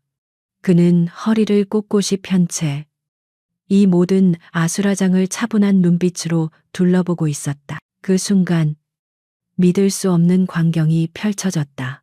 오기택을 끌고 가던 수사팀을 지휘하던 하늘 같아 보이던 이진호 대령이 김 반장이 나오는 것을 보자마자 걸음을 멈추고 우뚝 섰다. 그는 망설임 없이 낡은 작업복을 입은 그 노인을 향해 자신의 군 생활 전체를 건 듯한 완벽한 각도의 거수경례를 붙였다. 충성 준장님 피의자 오기택 외이명. 신병 확보 완료했습니다. 본부로 압송하겠습니다. 복도에 있던 모든 사람들의 호흡이 멎었다. 준장. 님. 박지훈 이병의 뇌가 정지했다. 그는 자신의 눈앞에 펼쳐진 광경을 이해할 수 없었다. 이진호 대령. 저 무서운 특수수사팀의 지휘관이 방금 김 반장에게 준장님이라고 불렀다. 다른 병사들과 장교들 역시 마찬가지였다. 그들은 귀신에 홀린 듯한 표정으로 낡은 작업복을 입은 강지훈 준장과 그에게 깍듯이 경례를 붙이는 이진호 대령을 번갈아 쳐다보았다. 강지훈은 그 요란한 경례를 그저 가벼운 턱짓으로 받았다. 그는 어깨에 묻은 먼지를 툭 털어내며 이진호 대령에게 말했다. 수고했다. 여기 공구함에 나머지 증거 자료들이 있다. 빠짐없이 챙겨가도록. 그리고 그는 복도에 얼어붙은 채 서 있는 병사들을 훑어보았다. 그의 시선이 박지훈 이병에게 잠시 머물렀다. 박 이병은 자신도 모르게 숨을 멈췄다. 어제 연병장에서 자신을 걷어찼던 사단장 앞에서 함께 벌을 서고 모욕당했던 그 김 반장의 눈빛. 하지만 지금의 눈빛은 달랐다. 여전히 온화했지만 그 안에는 감히 거역할 수 없는 깊은 바다와 같은 위엄이 서려 있었다. 강지훈은 박이병을 지나쳐 복도에 모인 모든 병사들을 향해 말했다. 모두 들었을 거다. 오기택은 끝났다. 그의 목소리는 크지 않았지만 복도 전체를 압도했다. 군대는 계급으로 움직이지만 그 계급은 부하를 짓밟으라고 있는 것이 아니다. 명예를 지켜라. 그것이 군인이 존재하는 이유다. 그는 이진호 대령에게 다시 고개를 돌렸다. 이후 사단 지휘는 부사단장이 대행할 거다. 사단 전체에 즉시 전파하고 기강을 바로잡아라. 명령 받들겠습니다. 강지훈 준장은 이소연 중위에게 다가갔다. 그녀는 여전히 어쩔 줄 몰라 하는 표정이었다. 이 중위, 넷 준장님. 자네가 오늘 보여준 용기를 잊지 않겠다. 부상자들 처리가 끝나면 자네가 직접 무기고 재고를 다시 확인해라. 비어있는 50개의 야투경은 곧 채워질 거다. 그는 말을 마친 뒤 더 이상 뒤돌아보지 않았다.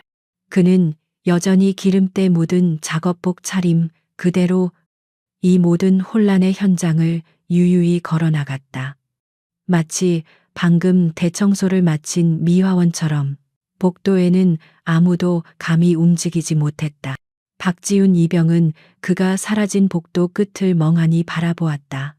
그제야 어제 연병장에서 벌어졌던 일에 모든 조각이 맞춰졌다. 사단장의 모욕 앞에서도 굴하지 않고 묵묵히 쓰레받기를 줍던 그 모습. 그것은 나약함이 아니라 폭풍 전의 고요함이었던 것이다. 사단장은 몰랐던 것이다. 자신이 모욕하고 짓밟았던 그 초라한 늙은이가 자신을 단칼에 베어버릴 수 있는 UDT 707의 전설이자 국방부 장관의 검이었다는 사실을 박이병은 자신도 모르게 주먹을 꽉 쥐었다. 가슴속 깊은 곳에서부터 뜨거운 무언가가 치밀어 올랐다. 그것은 공포가 아닌 뼛속까지 시원해지는 통쾌함과 진정한 군인을 향한 뜨거운 존경심이었다. 오기택 소장이 짐승처럼 끌려나간 지 서너 시간이 흘렀다. 11사단 본부 전체는 거대한 폭풍이 휩쓸고 지나간 듯한 충격과 혼돈 그리고 기묘한 정적에 휩싸여 있었다. 사단장 체포라는 감히 상상조차 할 수 없었던 소식은 빛의 속도로 사단 전체에 퍼져나갔다. 병사들은 식당에서, 생활관에서, 경계 초소에서 저마다 목소리를 낮춰 이 전대미문의 사태에 대해 속삭였다. 오후 2시 사단 내 모든 영관급 및 위관급 장교들에게 긴급 지휘관 회의 소집 명령이 떨어졌다. 장소는 사단 본부 대강당.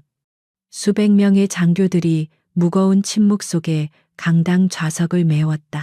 그들의 얼굴에는 불안함, 당혹감, 그리고 몇몇 오기택의 측근이었던 애 얼굴에는 노골적인 공포가 서려 있었다. 그들은 누가 이 회의를 주재하는지 알지 못했다. 부사단장은 이미 중앙수사팀에 의해 참고인 조사 명목으로 불려간 상태였다. 강당은 술렁거림으로 가득 찼다. 대체 누가 오는 거지? 국방부에서 직접 감찰팀이 더 내려오는 건가? 우리도 전부 조사를 받게 되는 건가? 이소연 중위도 강당의 한쪽 구석에 앉아 있었다. 그녀는 아침의 충격에서 아직 완전히 벗어나지 못한 상태였다. 그녀는 오기택에게 수갑을 채운 자신의 손을 멍하니 내려다보았다. 그녀의 옆자리와 뒷자리 장교들은 어제까지만 해도 그녀를 노골적으로 무시하거나 따돌렸던 자들이었지만 지금은 감히 그녀에게 눈도 맞추지 못하고 있었다. 바로 그때 강당의 육중한 연문이 열렸다. 헌병 2명이 도열하듯 섰고 한 인물이 무대 단상을 향해 걸어 나왔다. 강당 안의 모든 소음이 순간적으로 멎었다. 그곳에 서 있는 인물은 더 이상 김 반장이 아니었다. 햇볕에 바래고 기름때에 절어 있던 낡은 청색 작업복은 온데간데 없었다. 대신 그의 몸에는 완벽하게 각이 잡힌 짙은 녹색의 대한민국 육군 장성 정복이 입혀져 있었다. 그의 어깨에는 이 강당에 모인 그 어떤 장교의 계급장보다도 빛나는 준장의 별이 선명하게 박혀 있었다. 그의 가슴팍에는 지난 수십 년간 그가 조국을 위해 어떤 일을 해왔는지를 증명하는 훈장과 기장들이 빈틈없이 달려 있었다. 충무무 공훈장, 보국훈장, 그리고 그 중에서도 가장 시선을 사로잡는 것은 검은색과 은색이 교차하는 UDT SEAL의 휘장과 707 특수임무대대의 검은 박쥐 휘장이 나란히 빛나고 있는 통합 특수전 사령부의 상징이었다. 그는 더 이상 허리를 굽히고 다니던 노인이 아니었다. 그는 강철처럼 꼿꼿한 자세로 단상에 섰다. 무기고에서와는 또 다른 수백 명을 압도하는 지휘관의 위엄이 강당 전체를 짓눌렀다. 이소연 중위는 숨을 삼켰다. 저것이 김 반장의, 아니, 강지훈 준장의 본 모습이었다. 차렸다. 강지훈 준장의 나지막하지만 힘있는 목소리가 마이크를 통해 울려 퍼졌다. 수백 명의 장교들이 일제히 자리에서 일어나 부동자세를 취했다. 우르르 하는 소리가 강당을 메웠다. 그들의 동작은 그 어느 때보다도 기민하고 절도 있었다. 강지훈은 강당을 천천히 둘러보았다. 그의 시선은 독수리가 먹잇감을 훑어보듯 날카로웠다. 나는 국방부 장관 직속 특별감찰관 준장 강지훈이다. 그의 목소리는 오기택처럼 고함을 지르지 않았음에도 모든 이의 뼛속까지 파고드는 힘이 있었다. 지난 3주간 나는 여러분 사단의 미화원 김 반장이었다. 강당 안에서 억눌린 탄식이 터져 나왔다. 몇몇 장교들은 믿을 수 없다는 듯 눈을 비볐다.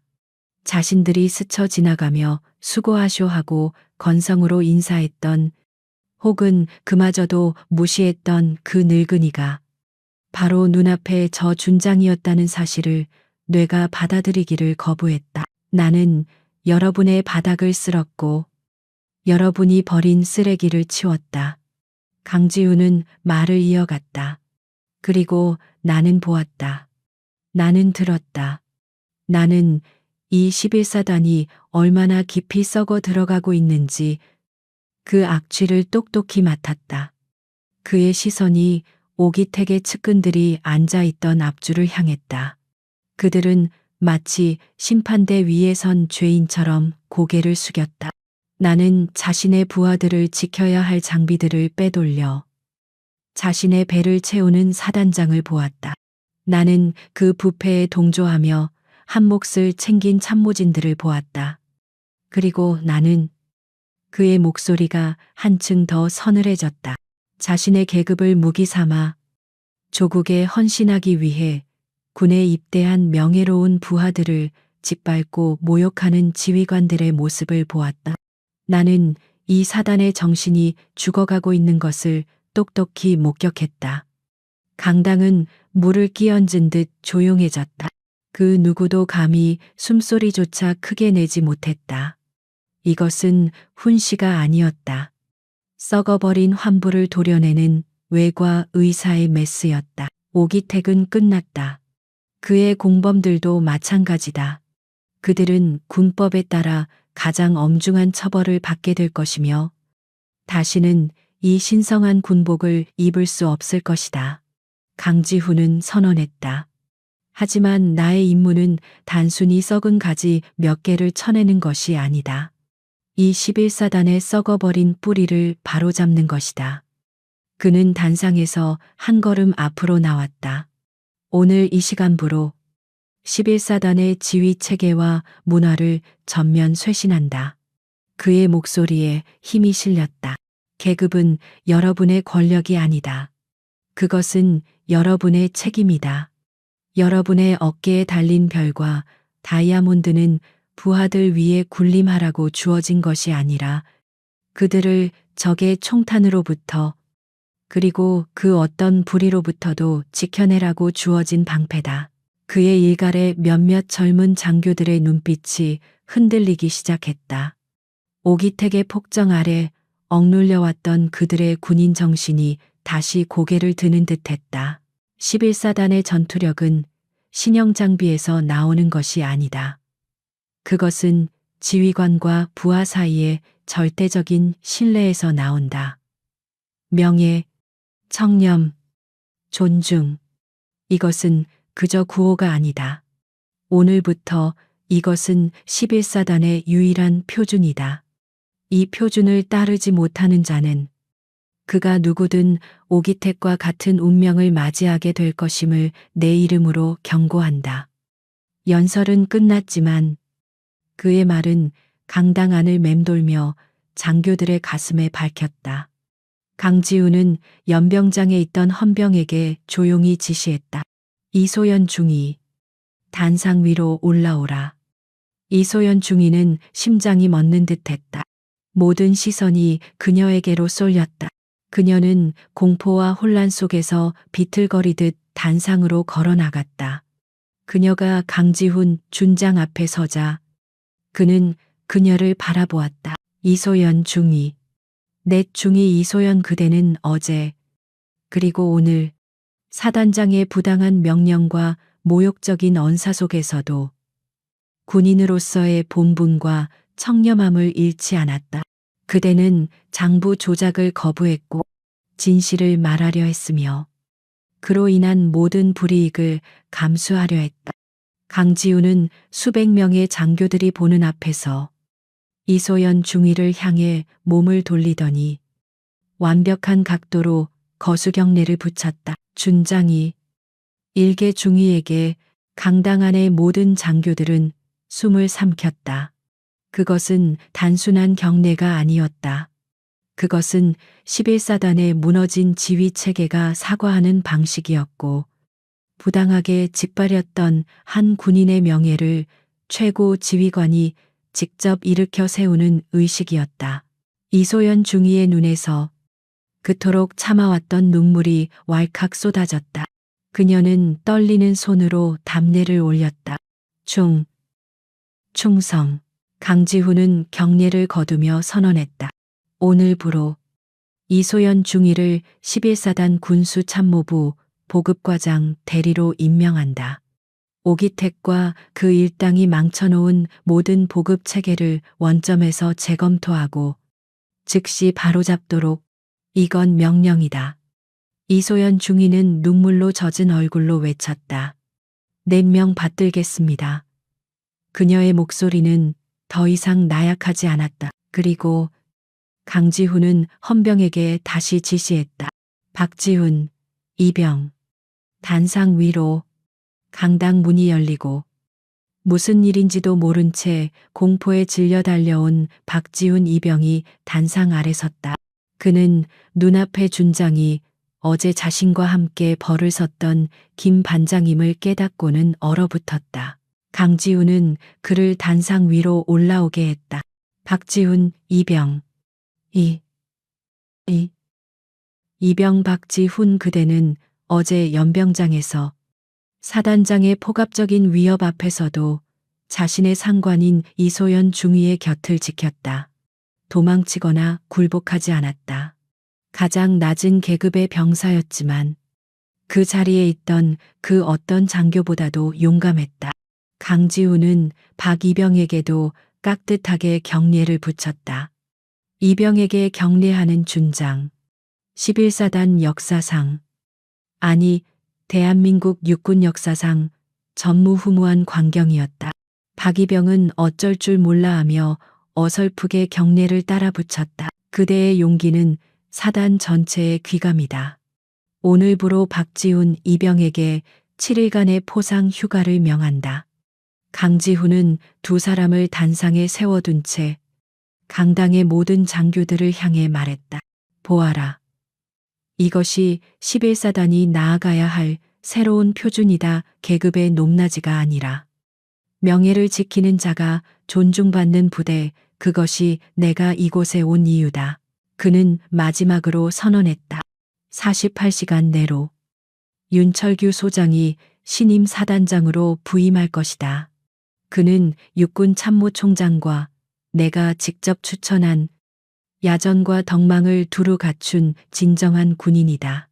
그를 도와 11사단의 명예를 되찾도록. 강지훈은 말을 마치고 단상을 내려갔다. 그가 강당을 떠날 때까지 수백 명의 장교들은 그저 부동자세로 서서 자신들의 세계가 완전히 재편되는 광경을 멍하니 지켜볼 수밖에 없었다. 오기택이 남긴 부패의 악취는 사라지고 그 자리에는 강지훈이라는 전설이 남긴 서늘하지만 청량한 공기가 채워지고 있었다. 11사단은 그렇게 다시 태어나고 있었다. 오기택 소장이 짐승처럼 끌려나가고 정확히 48시간이 흘렀다. 11사단은 그 이틀 동안 천지개벽과도 같은 변화를 겪었다.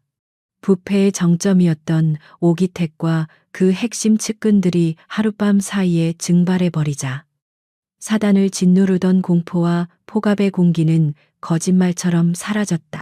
병사들의 발걸음은 가벼워졌지만 군기는 오히려 더욱 굳건해졌다. 육군 참모총장이 직접 보증하고 강지훈 준장이 추천한 신임 사단장, 야전의 신사로 불리는 윤철규 소장이 어제 막 부임했다. 그는 부임 일성으로 명예와 존중을 선포했다. 오기택처럼 고함을 지르거나 권위를 내세우지 않았음에도 그의 조용하고 확고한 리더십은 무너진 사단의 기강을 빠르게 바로잡고 있었다. 그리고 11사단 전체에는 하나의 전설이 혹은 유령 같은 이야기가 떠돌았다. 자신들의 부대를 청소하던 60대 김 반장이 사실은 UDT 707의 전설적인 준장이었다는 것. 그가 단신으로 썩어 빠진 사단장과 그 일당을 모조리 쓸어버렸다는 이야기. 어떤 병사는 그를 그림자라 불렀고 어떤 장교는 그를 장관의 검이라 불렀다. 일요일 오전 모든 임무 교대를 마친 강지훈 준장은 조용히 11사단을 떠날 채비를 마쳤다. 그의 임무는 끝났다. 썩은 뿌리는 도려냈고 새로운 지휘관이 부임했으며 이소연 중위와 같은 명예로운 군인들이 다시 제자리를 찾았다. 그는 신임 윤 소장과의 마지막 인수인계를 마치고 그에게 모든 증거 자료의 원본을 넘겼다.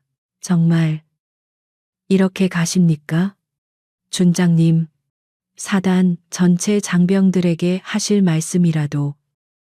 윤 소장이 깍듯이 예우하며 물었지만 강지훈은 그저 고개를 저었다. 나는 처음부터 이곳에 없던 사람일세.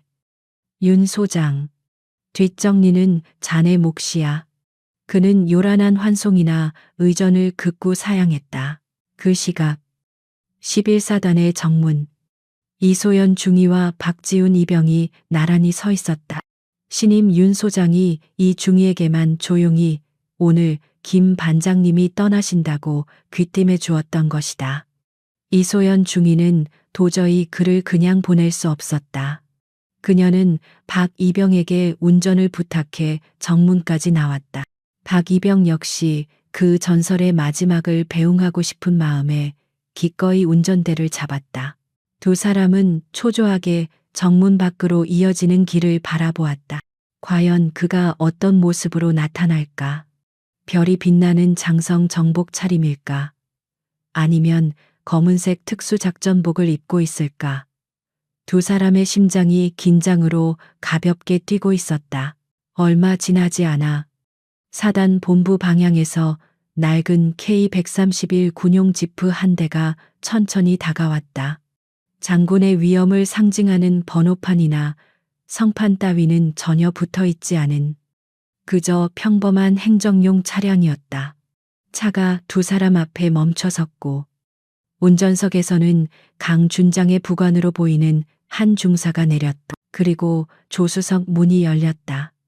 이소연 중위와 박지훈 이병은 그 자리에 얼어붙고 말았다. 차에서 내린 사람은 강지훈 준장이 아니었다. 그는 다시 3주 동안 자신들이 봐왔던 바로 그 김 반장의 모습으로 돌아가 있었다.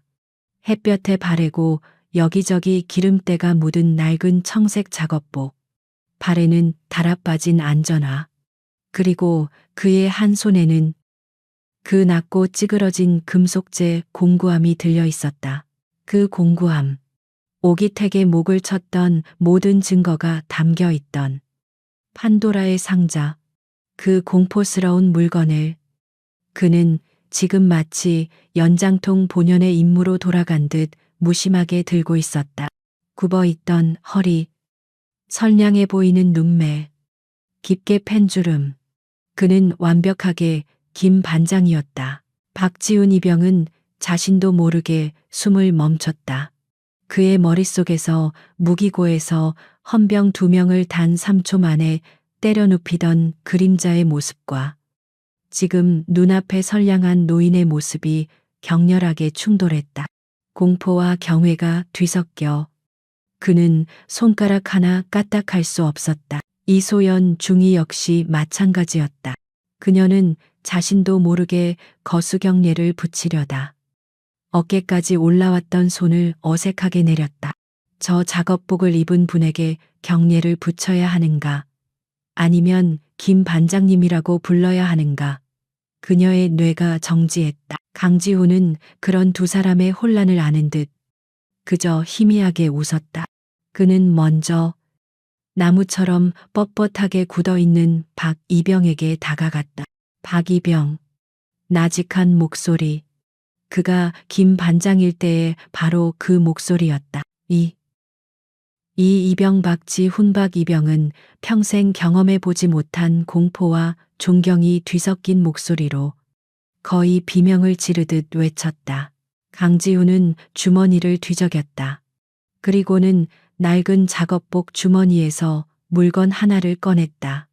그것은 무기고에서 꺼내 들었던 위성 전화기나 신분증이 아니었다. 그저 평범한 초콜릿바 하나였다.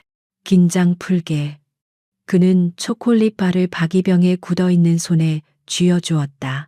박이병은 이 초콜릿바가 마치 수류탄이라도 되는 듯 떨리는 손으로 받아들었다. 이것은 그때 강지훈이 나지막이 말했다. 연병장에서 말일세 모두가 사단장의 눈치를 볼 때 자네는 상관 곁을 지켰어. 그는 박이병의 어깨를 가볍게 두드렸다. 그 기계 잃지 말게. 앞으로도 그렇게만 하게. 잘했네. 박이병. 박이병의 눈시울이 뜨거워졌다. 그토록 두려웠던 사단장에게 모욕당했던 그 순간이 이 전설적인 영웅의 한마디로 모두 보상받는 기분이었다. 그는 눈물이 터지는 것을 참으려 이를 악물고 외쳤다. 감사합니다. 강지훈은 고개를 끄덕이고 이번에는 이소연 중위를 바라보았다. 그녀는 더 이상 혼란스러워하지 않았다. 그녀는 즉시 차렷 자세를 취하고 가장 명예로운 군인의 자세로 입을 열었다. 준장님, 11사단 군수과장 대리 이소연 중위입니다. 부대. 그녀는 그에게 감사를 표하고 싶었다. 자신의 명예를 되찾아 준 것, 자신을 믿고 보급과장 대리라는 중책을 맡겨준 것, 그리고 무엇보다 이 썩어 빠진 부대에 정의를 되찾아준 것에 대해 그녀는 지난 이틀간 밤을 새워가며 준비한 무기고 재고 현황과 향후 보급 계획에 대해 보고하려 했다. 하지만 강지우는 그저 손을 들어 그녀의 말을 막았다.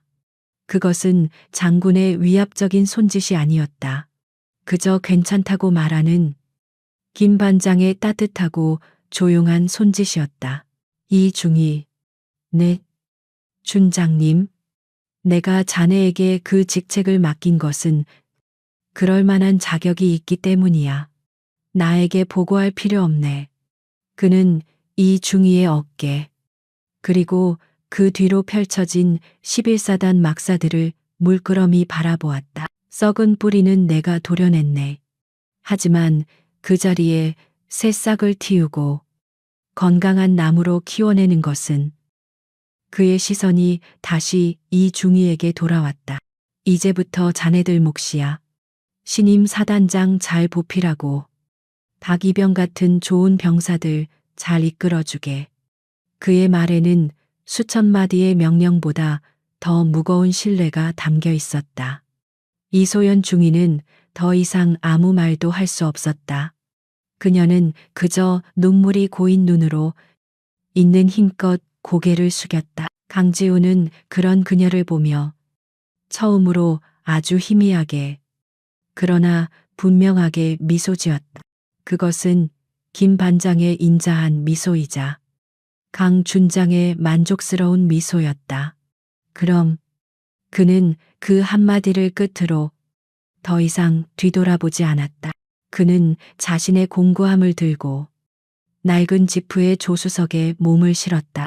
부관이 그에게 경례를 붙이자 그는 그제야 가벼운 턱짓으로 받아주었다. 부르릉. 낡은 지프 엔진이 시동이 걸렸다. 차는 천천히 방향을 틀어 부대 밖으로 이어지는 아스팔트 길을 달리기 시작했다. 이소연 중위와 박지훈 이병은 마치 약속이라도 한 듯 그 차가 보이지 않을 때까지 가장 완벽한 자세로 거수경례를 올렸다. 차는 속도를 내지 않았다. 그저 묵묵히 그러나 꾸준히 앞으로 나아갔다. 그리고는 언덕 너머 커브 길로 마치 처음부터 그곳에 없었던 존재처럼 먼지 하나 남기지 않고 조용히 사라졌다. 전설은 그렇게 다시 그림자 속으로 돌아갔다. 한참 동안 경례를 풀지 못하던 박이병이 떨리는 목소리로 입을 열었다. 중위님, 방금 그게 정말 현실이었습니까? 이소연 중위는 천천히 손을 내렸다. 그녀의 눈은 자신이 지켜야 할 부대를 향해 있었다. 그녀의 손에는 오기택에게 채웠던 수갑의 차가운 감촉 대신 강지훈 준장이 맡긴 책임이라는 뜨거운 무게가 느껴졌다. 그래, 박이병, 현실이야. 그녀의 목소리는 더 이상 떨리지 않았다. 그리고 우리는 그분이 지켜낸 이 명예를 이제 우리 손으로 지켜나가야 해. 그녀는 박이병이 손에 땀이 나도록 꽉 쥐고 있는 초콜릿 바를 보며 작게 미소 지었다. 11사단의 진짜 아침이 이제 막 밝아오고 있었다.